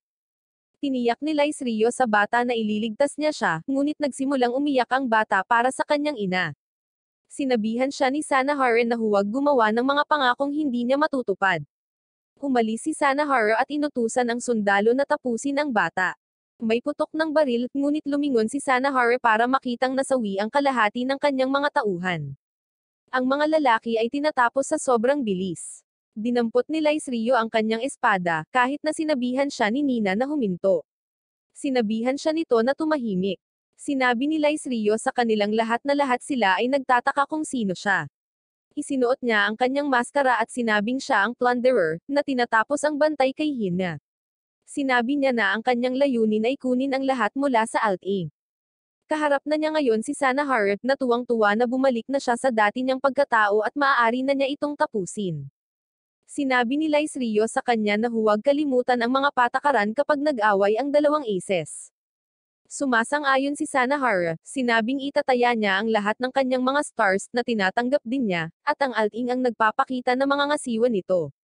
Nagsimula silang mag-away, si Lice Rio na umiwas sa kanyang mga bala at si Sanahara na nagpaputok. Nagulat ang iba, at sinabi ni Nina na ito ang labanan sa pagitan ng dalawang maalamat na aces na nagtatapos lamang hanggang sa masawi ang isa sa kanila.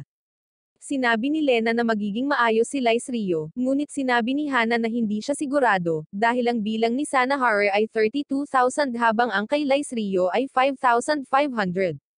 Pinapalihis ni Lice Rio ang mga bala, ngunit sa wakas ay tinamaan siya ng isang bala, na tumama sa kanya sa isang pader.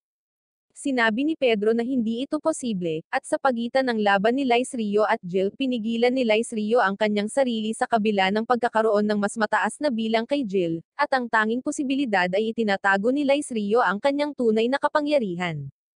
Tumayo si Lice Rio at sumisigaw habang naglalabas siya ng pulang aura sa kalangitan, at nagsimulang dumami ang kanyang bilang, na hindi pinaniwalaan ng iba na posible, ngunit sinabi ni Nina na hindi dahil si Lice Rio ay isang ace.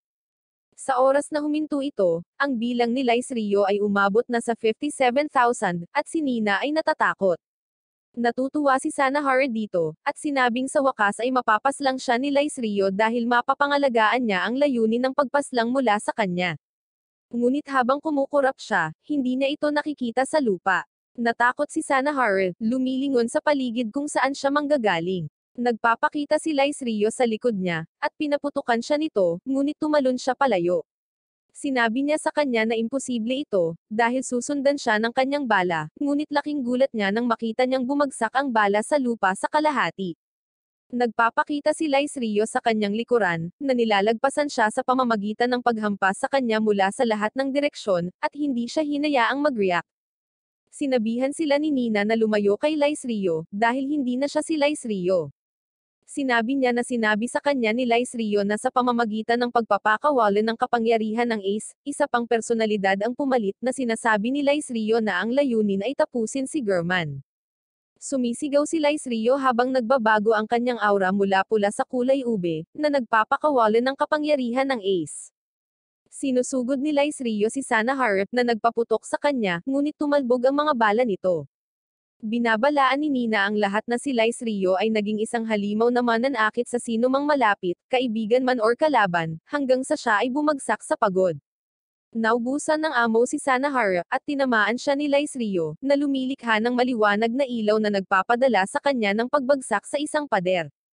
Napansin ni Pedro na ang bilang ni Sanahara ay bumaba sa 16,000. Ipinaliwanag ni Nina na si Sanahara ay nasa ilalim ng kontrol ng isa pang personalidad na naghahanap ng mas malakas na kapangyarihan, ngunit ngayon ay bumalik na siya sa kanyang sarili. Binuksan ni Sanahara ang kanyang mga mata, nakita ang dugo sa kanyang mga kamay, at sumisigaw. Inihayag ni Nana na sa mga aces, mayroong isang babae na hindi kailanman pumaslang, ngunit siya ay natakot at nadama na walang silbi, ngunit siya ang pinakamabait sa kanila. Si Sanahara ay nagsimulang umiyak, napagtanto kung ano ang nangyayari. Sinabi ni Nina na dapat ay gumamit sila ng gamot kay Sanahara upang pilitin ang kanyang kapangyarihan laban kay Lice Rio. Nilapitan siya ni Lice Rio, tinawag ang kanyang pangalan, at pinaputukan siya ni Sanahara, idineklara ang kanyang sarili na kaaway. Niyakap ni Hana si Lice Rio, nagmamakaawa na huminto na siya at bumalik sa normal niyang sarili. Hinawakan niya siya, sinasabing kaaway siya, ngunit pinaputukan siya ni Sanahara, binibigyan sila ng oras para tumakbo. Sinipa siya ni Lice Rio at naghahanda na maghatid ng huling atake, ngunit gusto lang ni Sanahara na makita siyang ngumiti tulad ng dati. Nakialam si Jill, pinatigil si Lice Rio at sinuot ang salamin ni Sanahara para sa kanya.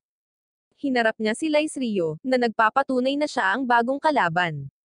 Naghahanda si Jill na harapin si Lice Rio, na itinaas ang kanyang espada para umatake. Lumilikha ng nakakasilaw na liwanag ang kanilang sagupaan, na nagpapahirap na makita, at napaatras si Jill, muling bumukas ang kanyang sugat sa katawan. Hinikayat siya ni Sanahara na huminto nang malapit ng hampasin si Lice Rio, at tumalon siya upang protektahan si Jill mula sa pinsala. Sinabihan niya si Lice Rio na huminto at humingi ng paumanhin sa pag-atake kay Jill, ngunit nananatili itong kalmado, pinupunasan ng mga luha sa kanyang mga mata. Binalaan sila ni Nina na mag-ingat, habang si Lice Rio ay nagpakawalan ng isa pang pag-atake, ngunit madaling hinaranggan ito ni Jill ng isang bakal na bato, na nagpapakita na ang kanyang paniniwala ay mas malakas kaysa sa talim ni Lice Rio.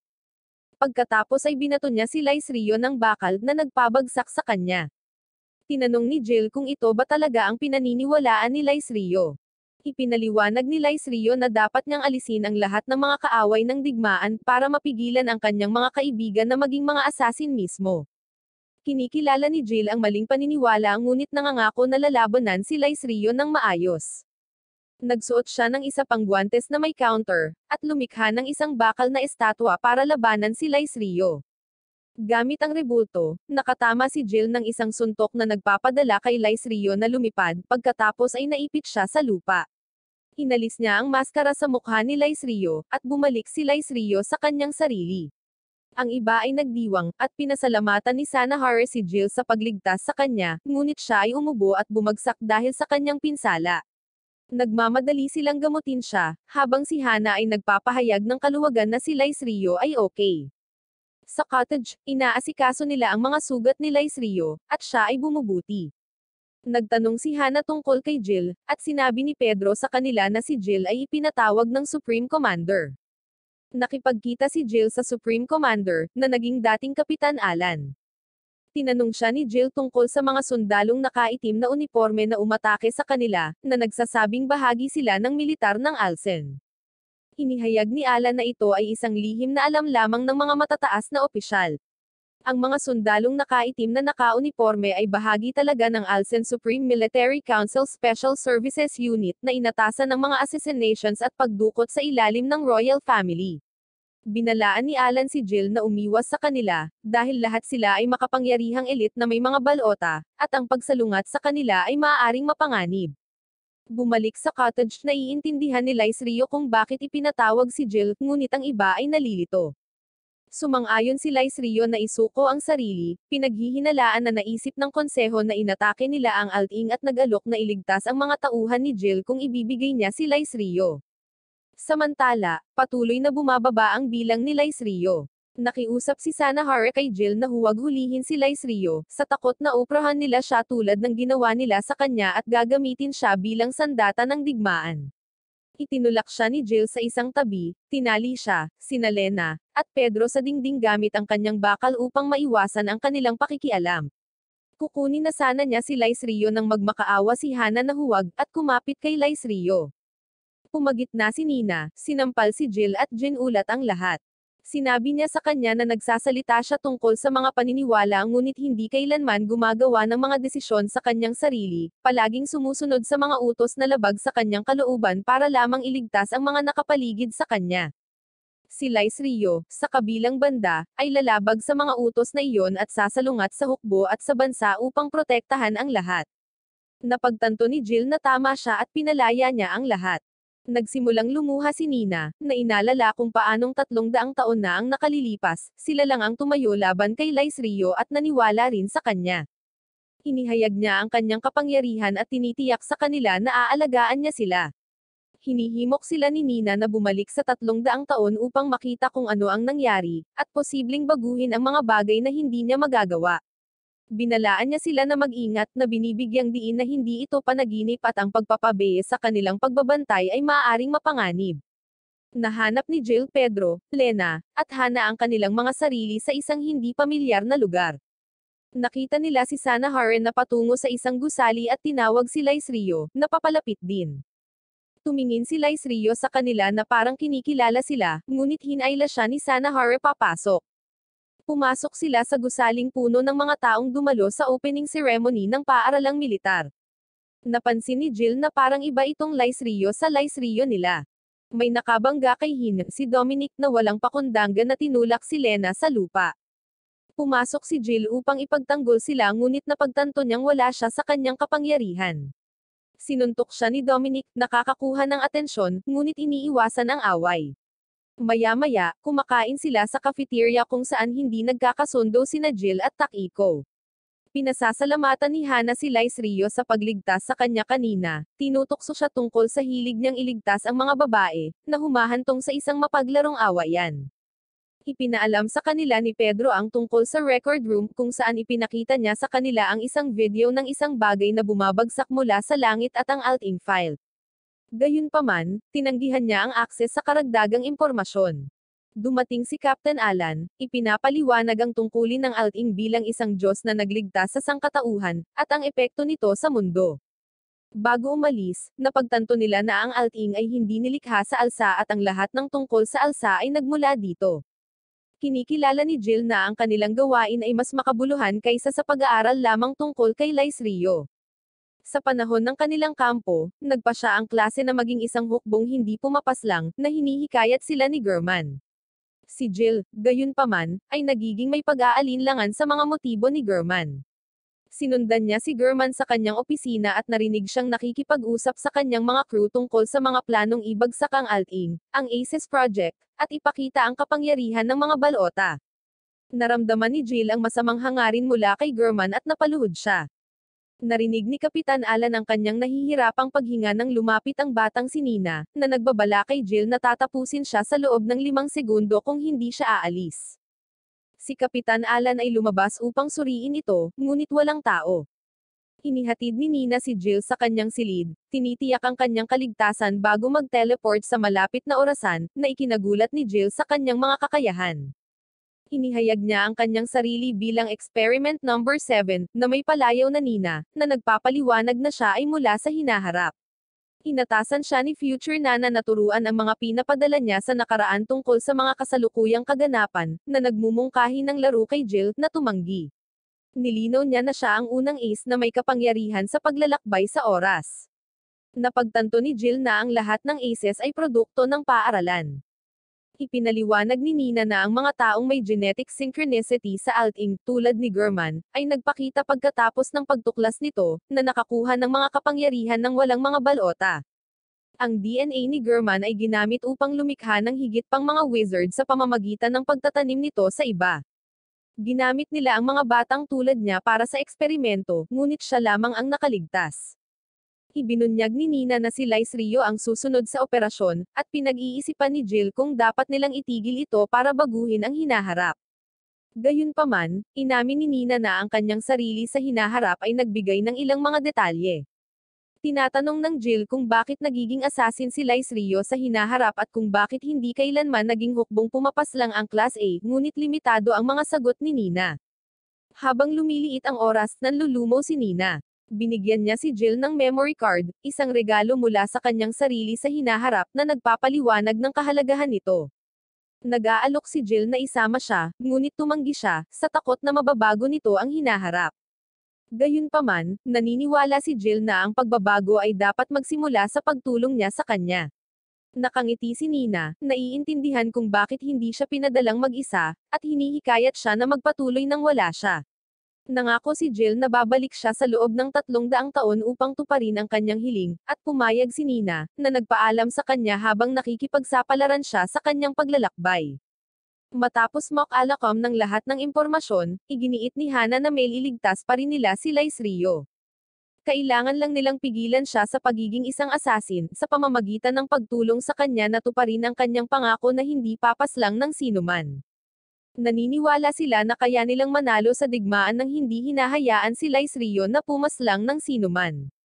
Dahil pinahahalagahan sila ni Lies Rio bilang mga kaklase, maaari nilang suportahan siya sa pamamagitan ng pananatili sa kanyang tabi. Sumama sa kanila si Jill, sumang-ayon kay Hana at sinabing may iligtas din nila sina Lies Rio at Nina. Ipinapangatuwiran ni Pedro na si Lies Rio ay naging ace, at nanalo sa digmaan sa pamamagitan ng pagpaslang. Hindi sumasang-ayon si Hana, sinabing ang ordinaryong Lies Rio ay mas malakas kaysa sa Assassin Lies Rio, isang puntong inamin ni Jill na naalala niya ang kanyang unang laban kay Lies Rio. Ibinigay ni Pedro ang argumento, at iginiit ni Hana na dapat nilang pigilan si Lies Rio na pumaslang ng sinuman. Ginambala sila ni Alan, ibinalita sa kanila na maayos ang operasyon. Ipinaabot ni Hana ang balitang ito sa iba, na nagpapahiwatig na maayos na ang operasyon ni Lies Rio. Nakaramdam ng pagkadismaya si Lena sa kanyang sarili dahil hindi niya naisip kung paano tutulungan si Lies Rio, ngunit ginawa ni Hana. Inaaliw siya ni Pedro, na sinasabi sa kanya na huwag sisihin ang sarili at kinikilala ang kanyang pagiging matulungin bilang isang magandang katangian. Tinatanggihan ni Lena ang sino mang may gusto sa kanya, ngunit bago maipahayag ni Pedro ang kanyang nararamdaman, nagsimula ang digmaan, at inaatake ang paaralan. Nasaksihan nila si Lies Rio na pinaslang ang mga sundalo sa unang pagkakataon upang maiwasan ang pagpapasabog ng mga hindi umiiral na nukes. Nalungkot dahil hindi nila napigilan, nagmamadaling tiningnan siya ni Hana. Hinanap niya ito at nakitang nagsisisi siya sa kanyang mga ginawa, hindi man lang pinakinggan ang mga pagtatangka nitong i-comfort siya. Ubos na ang oras habang nagsisimula silang kuminang at hinihila pabalik sa hinaharap. Nagpaalam si Jill kay Takiko at sa iba pa. Nagpasya si Hana na kahit papaano ay iligtas si Lice Rio, ngunit isinaaktibo niya ang kanyang bilang upang pumaslang sa ngalan ng lahat. Napagtanto niya na hindi nila mababago si Lice Rio at nauunawaan niya na inaako nito ang responsibilidad na iligtas ang lahat ng mag-isa, kahit na hindi hinihiling. Sa paggawa ng kanyang desisyon, napagtanto niyang mahal niya si Lice Rio. Kinis siya nito at nangakong laging nasa tabi niya. Nangako siyang susuportahan siya, magkakaroon ng mga anak, at bibigyan siya ng pagmamahal anuman ang mangyari, na ipinapaalam sa kanya na hindi siya nag-iisa. Bumalik sila sa hinaharap, at inamin ni Nina na hindi nila mababago ang hinaharap, ngunit okay lang sa kanya. Gusto lang niyang maunawaan nila kung paano nagsimula ang lahat. Himinungkahi niya na kumain sila, ngunit hiniling ni Hana na makita si Lice Rio. Natagpuan niya siya sa isang bangin, at tinanong kung maaari silang magpatuloy kung saan sila tumigil 300 taon na ang nakalilipas, ngunit sinabi ni Lice Rio kay Hana na hindi niya maalala kung saan sila tumigil dahil siya ay bata pa, at siya ay higit sa 300 taong gulang. Tinatakpan siya ng kanyang kapa, pinayuhan siya ni Lice Rio na lumaki at ituloy ang mga bagay na gusto niya kasama ang isang taong talagang pinapahalagahan niya. Sa kanilang pagbabalik sa kampo, nagulat ang lahat ng suntukin ni Jill si Lice Rio. Bigla, hiniling niya kay Pedro na ibigay sa kanya ang tablet na dinala nila pabalik. Naglalaman ito ng video ni Nina pagkatapos ng digmaan kung saan binanggit niya ang pagiging asawa ni Lice Rio na nagpapahiya kay Nina. Nagpatuloy ang video sa pag-uulat ni Nina ng kapakanan ni Lice Rio. Ang huling clip ay nagpapakita sa kanya ng pag-iyak, confessing na si Lice Rio ay nagpapaalala ng digmaan sa tuwing makikita niya siya at hindi niya alam kung ano ang gagawin. Nakikiusap siya na iligtas siya. Sinusubukang ipagtanggol ni Nina ang kanyang sarili, sinabing ang mga ito ay mga bagay na sinabi niya noong bata pa siya. Pero niyakap siya ni Lice Rio at humingi ng tawad. Ipinaliwanag ni Lice Rio na hindi niya tinanggal ang maskara dahil hindi niya alam kung anong ekspresyon ang ipapakita, at ayaw niyang mag-alala siya. Maraming beses, hindi man lang siya nakagawa ng pekeng ngiti para pakalmayin siya. Pero ang totoo, nakaligtas siya ng 300 taon dahil nasa tabi niya ito. Muli siyang humingi ng tawad sa kanya, at tinanggap niya ito. Nang maglaon, sinubukan ni Lice Rio na umalis sa kampo, ngunit hindi siya pababayaan ni Hana nang hindi tinutupad ang pangako sa kanya.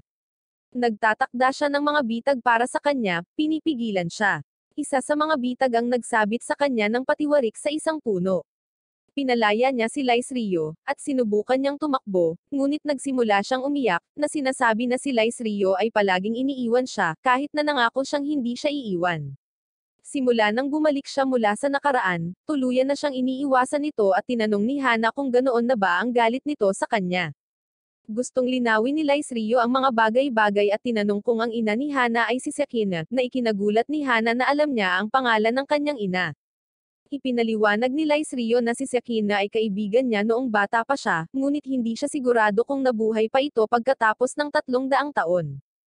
Ang pagkakita kay Hana na may orihinal na balota ay nagpatunay sa kanya na siya ay anak ni Sakina. Ibinunyag ni Lice Rio na ang balota ay nagbibigay sa may-ari ng karapatang bumoto sa lahat ng bagay, at ang pagtitipon ng pito ay maaaring makontrol ang anuman, maging ang mga batas ng kalikasan at ang lihim ng alsa. Iniisip niya na kinuha ito ni Sakina mula sa Special Service Unit sa ilalim ni German, isang bagay na mahusay siya.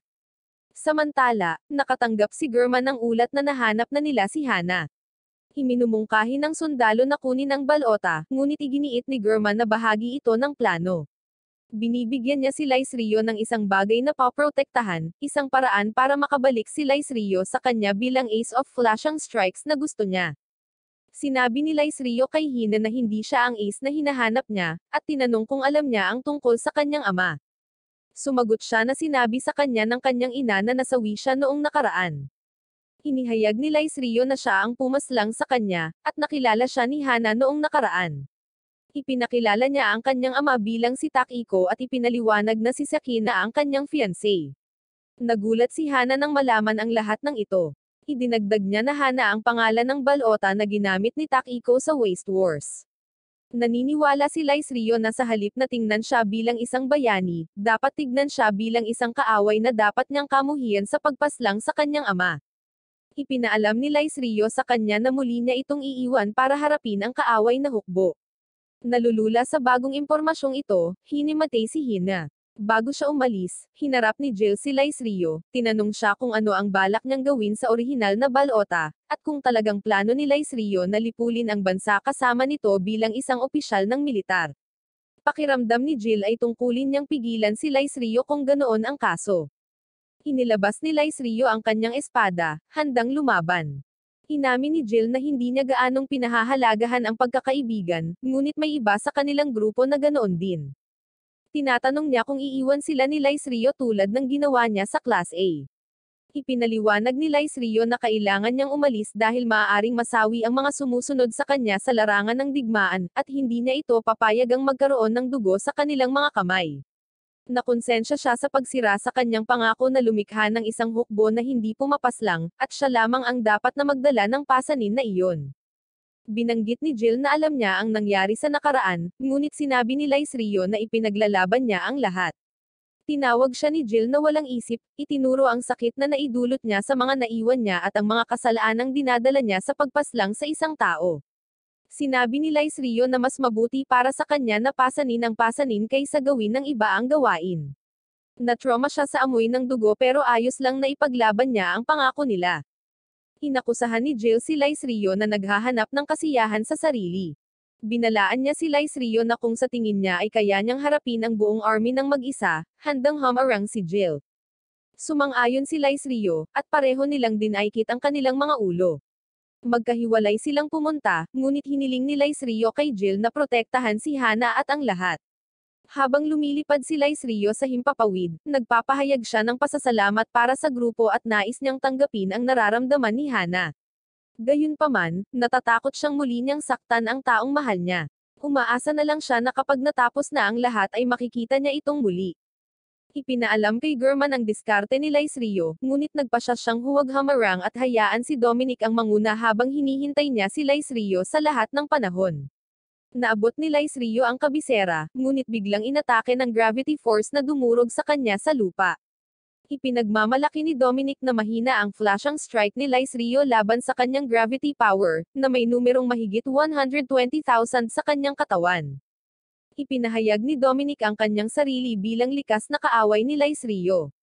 Sa kabila ng mga pagtatangka ni Lice Rio na kausapin si Dominic, hindi nakikinig si Dominic at walang awa siyang dinudurog sa ilalim ng maraming bato. Kahit sa kanyang huling sandali, ang tanging natatandaan ni Lice Rio ay si Hana. Hinahanap ng grupo si Lice Rio sa mga nadurog na bato. Nahanap siya ni Pedro, ngunit malungkot na ipinaalam sa grupo na wala na si Lice Rio. Bago sila makapagluksa, napapaligiran na sila ng militar. Nakatakas si Nina, ngunit nahuli nila sina Pedro, Lena, at Hana. Sa selda, inusisa sila ni Dominic, nagtataka kung bakit nasa memorya niya ang mga ito at nag-isip na wala sila sa paaralan.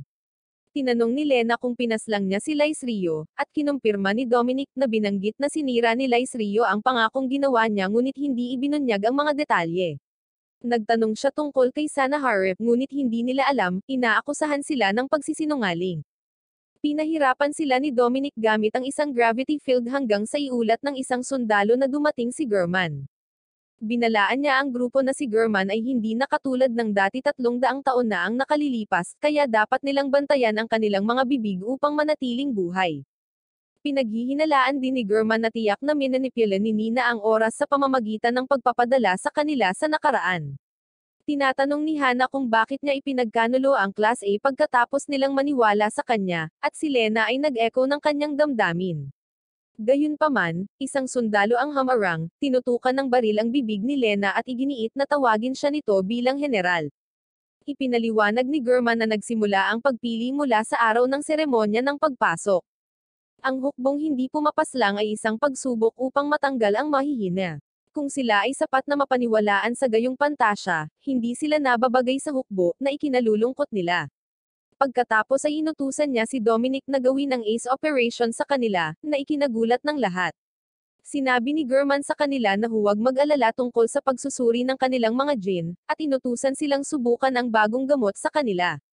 Bago umalis, kumilos ang sundalo upang ibigay ang gamot kay Hana, ngunit iginiit ni Dominic na isagawa ang pagsubok sa pagiging tugma ng jinn. Tumanggi ang sundalo, binanggit ang mga utos ng general, at ipinaliwanag na ang gamot ay maaaring maging isang ace ng sino man nang hindi isinasaalang-alang ang pagiging tugma ng jinn. Hinarap ni Dominic ang gwardya para sa kanyang pagsunod at nagpas siyang palayain sila, na nagpapakita na ang kanyang bilang ay batay sa dami ng beses na pinipilit niyang sumuko sa kanya ang isang tao. Tumanggi siyang sumunod sa utos ng general at hinihimok silang umalis. Habang naghahanda silang umalis, sinubukan ni Hana na kunin ang kanyang tungkod, ngunit ang kanyang bag ay sumabit sa sinturon ng sundalo, napunit ito at naging sanhi ng pagkalaglag ng orihinal na balota. Galit na galit, napagtanto ni Dominic na mayroon sila ng orihinal na balota at ginagamit ang kanyang gravity para idiin sila sa lupa. Ipinahayag niya na hindi niya hahayaang sirain nila ang alsa, na ginawa ng mga aces. Sinabi ni Dominic sa kanila na hindi niya hahayaan ang sinuman, babae or bata, na sirain ang alsa.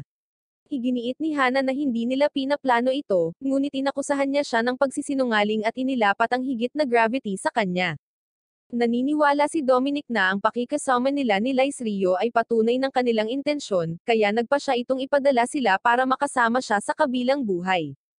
Si Lena, malapit sa hagdan, ay sumusubok na tumakbo patungo sa kanyang kabayo, ngunit pinalakas niya ang kanyang gravity upang pigilan siya, na nagbabalak na tapusin muna siya. Hinawakan ni Hana at Pedro si Dominic, pinakawalan ng kanyang gravity kay Lena, na nagpapahintulot sa kanya na gumalaw. Sinabi sa kanya ni Hana na abutin si Lice Rio dahil walang paraan na nasawi na siya. Sinipa ni Dominic si Pedro at sinakal si Hana, na sinasabing wala na si Lice Rio, ngunit iginiit ni Hana na buhay siya at hinimok si Lena na gisingin siya.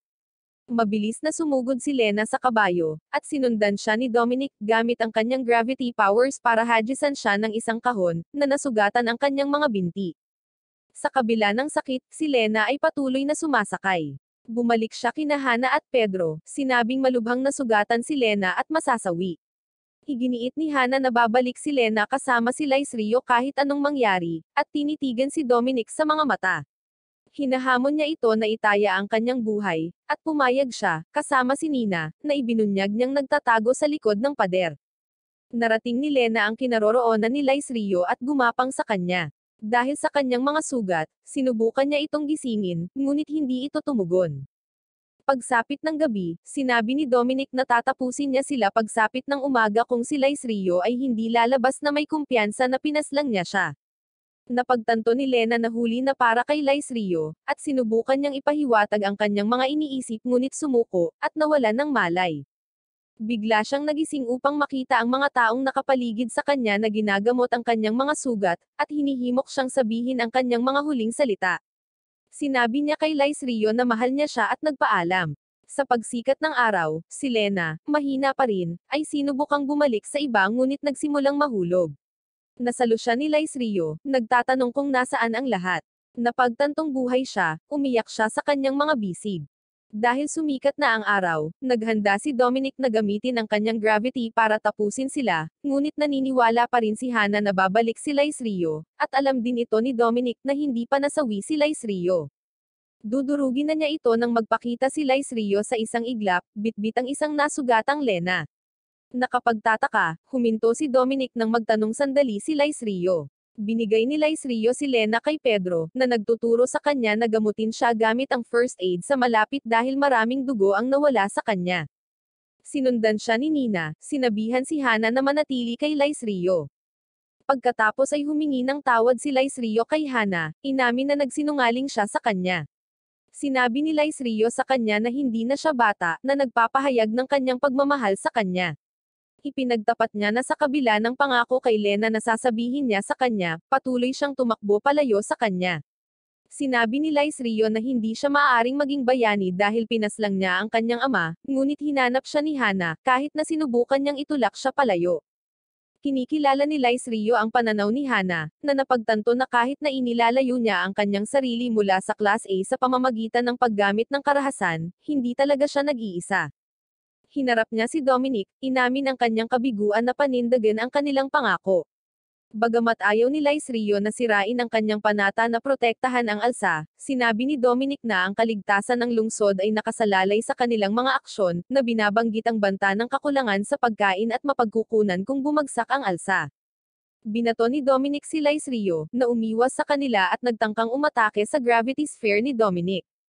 Desididong hindi na muling sisirain ang kanyang pangako, nagpasya si Lice Rio na muling makipagkita kay Hana, pinutol ang sibat at pinabagsak si Dominic sa lupa. Iminungkahi niyang wakasan ang labanan, ngunit biglang muling nagpakita si Sanahara. Ngayon ay naglalayo na tapusin ang sarili ni Lice Rio, ginagawa ang mga talahanayan sa dalawa laban sa isang senaryo.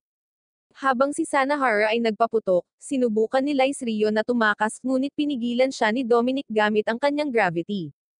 Sa kabila ng paggamit ng kanyang espada upang ilihis ang mga bala, si Lice Rio ay tinamaan, na natagpuan ang kanyang sarili sa isang tiyak na sitwasyon. Parehong sina Sanahara at Dominic ay walang humpay na sinasalakay si Lice Rio. Hinahabol siya ng putok ni Sanahara, habang pinipigilan siya ng gravitational force ni Dominic sa tuwing magtatangka siyang tumakas. Kahit na habang si Lice Rio ay umaakyat sa langit, ang mga bala ni Sanahara ay tumatama sa kanya. Pinagsasama ni Dominic ang kanyang kapangyarihan sa mga bala, na lumilikha ng gravity-infused projectiles na nagpapabagsak kay Lice Rio mula sa hangin. Sa kabila ng barrage, nananatiling determinado si Lice Rio, na nagpasya na oras na para tapusin ang labanan. Gumagamit si Dominic ng gravity para i-immobilize si Lice Rio, habang si Sanahara ay nagpapatuloy sa kanyang pag-atake. Sa kabila ng mga pagsisikap ni Lice Rio na ipagtanggol ang kanyang sarili, pinapataas ni Dominic ang puwersa ng gravity, na pinilit na ibaba ni Lice Rio ang kanyang bantay.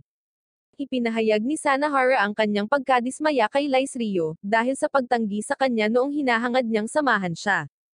Tinatanong ni Sanahara kung bakit kailangan niyang magbuhos ng mas maraming dugo para maging malapit sa kanya, habang si Lice Rio ay patuloy na umiiwas sa kanyang mga putok.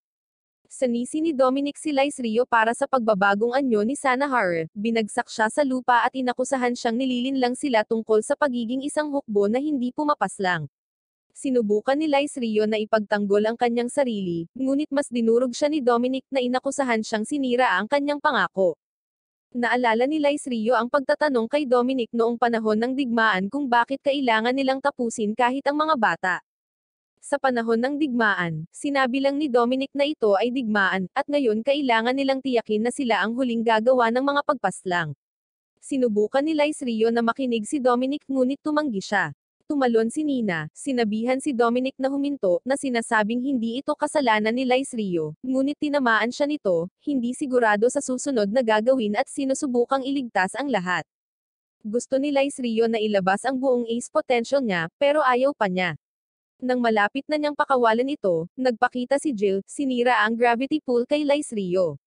Tinanong ni Lice Rio kung bakit dumating si Jill, at sinabi ni Jill na hiniling sa kanya ni Lice Rio na protektahan ang lahat at hindi niya kailanman tinatanggihan ang kahilingan ng isang kaibigan. Sinalakay sila nina Dominic at Sanahara, ngunit pinalihis nina Lice Rio at Jill ang parehong pag-atake. Nakaharap si Jill kay Sanahara na nagtanong kung bakit siya nakialam nang si Lice Rio ay malapit ng maging isang ace. Sinabi ni Jill na dahil ayaw ito ni Lice Rio. Inakusahan siya ni Sanahara ng pagsisinungaling at nagpaputok kay Jill, ngunit ang mga bala ay nalihis. Kinukutya niya si Jill, na sinasabing iisa lang ang kapangyarihan niya, pero sabi niya sapat na ito para pigilan siya. Pinaputukan niya ito, ang ilang mga bala ay tumama habang ang iba ay pinalihis. Ipinagmamalaki ni Sanahara ang pagiging isang ace, na sinasabing hindi siya matatalo ni Jill, ngunit kinukumpara ni Jill, na sinasabing hindi siya katulad ni Lice Rio, na ikinagalit niya. Nagtatalo siya na katulad siya ni Lice Rio at nagsimulang paputukin si Jill, ngunit hindi siya tinatamaan ng kanyang mga bala. Nalilito at naiinis, ipinangako niyang hindi siya hahayaang alisin siya ni Jill mula kay Lice Rio, ngunit hindi epektibo ang kanyang mga bala laban sa kanya. Kalmadong lumapit si Jill sa kanya, itinuro na ang kanyang mga bala ay kulang sa conviction. Inalis niya ang laman ng kanyang baril, at sinubukan niya ang isa pa, ngunit hindi pa rin ito gumagana. Ipinaliwanag ni Jill na kung walang tunay na paniniwala, ang kanyang mga bala ay hindi maaaring makapinsala sa kanya. Sinubukan ni Sanahara na mag-reload, ngunit nanginginig ang kanyang mga kamay sa kawalan ng katiyakan. Si Jill ay nagsasara ng puwang, na nagtatanong sa kanyang mga paniniwala. Nabalisa si Sanahara, inamin na ang kanyang conviction ay ang hindi atakihin ang kahit na sino. Samantala, galit si Dominic na natalo si Sanahara, ngunit alam niyang dapat niyang harapin si Lice Rio. Upang maabot siya, pinalihis ni Lice Rio ang lahat ng mga orbs ni Dominic na kinikilala na sinisira nila ang kanilang pangako. Sa kabila ng paghampas ni Dominic sa kanya ng isang bola, pagdisarma sa kanyang espada, si Lice Rio ay naninindigan, tinatanggihan ng isang mundo kung saan ang pagpaslang ay kinakailangan para sa pakinabang. Nangako siyang magsisimula ng bago, nagsusumikap na lumikha ng isang mas mahusay na mundo kasama ang kanyang mga bagong kaalyado. Inanyayahan niya si Dominic na sumama sa kanya, ngunit tumanggi si Dominic, at nasangkot sila sa isang matinding labanan, na halos patumbahin ang isa't isa. Sa bandang huli, pareho silang napaluhod na may dumudugong noo. Nagmumuni-muni sa kanilang pinagsasaluhang nakaraan, pinapaalala ni Lice Rio si Dominic sa digmaang pinagsamahan nila. Ipinagtapat niya ang kanyang pakikibaka sa pagpaslang sa mga bata, na humantong sa kanilang mga kaaway na manipulahin ang mga bata sa pag-atake sa kanya. Sa kabila ng interbensyon ni Dominic, kinailangan ni Lice Rio na ipagtanggol ang kanyang sarili, ayaw hayaang mahulog muli ang alsa sa kaguluhan. Habang inilalabas ni Dominic ang kanyang mga orbs, sinisip-sip si Lice Rio sa isang black hole, at tumanggi si Lice Rio na tanggapin ang pagkatalo, determinadong tuparin ang kanyang pangako at bumuo ng isang magandang kinabukasan. Nagising si Lice Rio upang makita ang kanyang sarili sa isang patlang na puno ng mga bungo na umaabot sa abot ng kanyang nakikita. Biglang nagsilabasan ang mga maskara sa kanyang harapan, na sinasabing sila ang mask ng mga aces. Sinimulan nilang punuin ang kanyang ulo ng madilim na pag-iisip na nagsasabing sila ay umiiral lamang upang pumaslang at ang kanilang mga kaluluwa ay hindi kailanman makakahanap ng katubusan. Maging ang sariling maskara ni Lice Rio ay nagpapakita, at handa na siyang humagulgol, ngunit ang maskara ay nagsasabi sa kanya ng isang bagay na nakakaligalig, na si Lice Rio ay handa nang tapusin ang kanyang sarili. Ang maskara ay nag-aalok kay Lice Rio ng paraan sa lahat ng ito, kung ayaw na niyang pumaslang, maaari na lang siyang manatili dito magpakailanman. Walang makakaabot sa kanila, at dahil walang papaslang, hindi na nila kailangang magbuhos ng dugo. Ngunit tumanggi si Lice Rio, sinabing hindi siya makukulong dito. Hiniwa niya ang isa sa mga maskara, ngunit nagbalik lamang ito, nagbabala sa kanya na habang sinusubukan niya, mas lalo siyang nasasaktan. Si Lice Rio ay nakatayong matatag na ipinahayag na hinihintay siya ng kanyang mga kaibigan. Patuloy niyang hinihiwa ang mga maskara, ngunit patuloy silang nagsasama. Tinatawag nila siyang isang commander ng isang imposibleng panaginip, isang hukbo na hindi pumapaslang ngunit pinamumunuan ng isang assassin. Inamin ni Lice Rio na nagkamali siya, nasaktan pa ang kanyang mga kaibigan sa proseso, ngunit gusto niyang ayusin ang mga bagay-bagay. Gayunpaman, sinasabi sa kanya ng maskara na hindi ito posible. Ang tanging solusyon ay ang manatili siya sa larangan ng mga bungo. Hinampas niya ang maskara ni Takiko, na nagtatanong kung gusto niyang hawakan ni Hana ang mga kamay na pumaslang sa kanyang ama. Sumang-ayon si Lice Rio at sumuko, nabigla sa bigat ng kanyang mga aksyon. Pero narinig niya si Hana na tinatawag siya. Sinabi sa kanya ni Dominic na hindi na siya babalik, ngunit iginiit ni Hana na gagawin ito ni Lice Rio dahil hindi siya sumusuko, at hindi rin siya susuko. Sumang-ayon sina Jill at Sanahara sa paniniwalang babalik si Lice Rio. Naghahanda si Dominic na hampasin sila, ngunit naging mas malinaw ang boses ni Hana, at tumayo si Lice Rio, naaalala ang kanyang pangako. Siya ay patuloy na tumatawag para sa kanya, at ipinahayag ni Lice Rio na ipinangako niya sa kanya na babalik siya at mananalo sa labanan. Nagsisimulang kuminang ang kanyang espada, habang sinasabi niya sa mga maskara na babalik siya sa mga taong mahalaga sa kanya. Binabalaan siya ng mga ito na masasaktan siya kung babalik siya, ngunit sinabi ni Lice Rio na mayroon siyang mga taong makakasama sa sakit na iyon at makakapagbahagi ng kanyang damdamin. Hinihiwa niya ang lahat ng maskara at tinusok ang banta ng mga bungo. Ang orb ni Dominic sa kanyang kamay ay nagsimulang kuminang at lumawak, at si Lice Rio ay lumabas na nagsasabi kay Dominic na nangako siya sa Class A at hindi pa natutupad ang pangakong iyon. Galit na galit si Dominic at sinubukan siyang atakihin, ngunit hinaranggan ito ni Lice Rio. Inanyayahan si Dominic na sumama sa kanya habang sinuntok niya siya sa isang pader, na natalo siya. Yung iba ay sumama sa kanya, tuwang-tuwa na nakabalik na siya.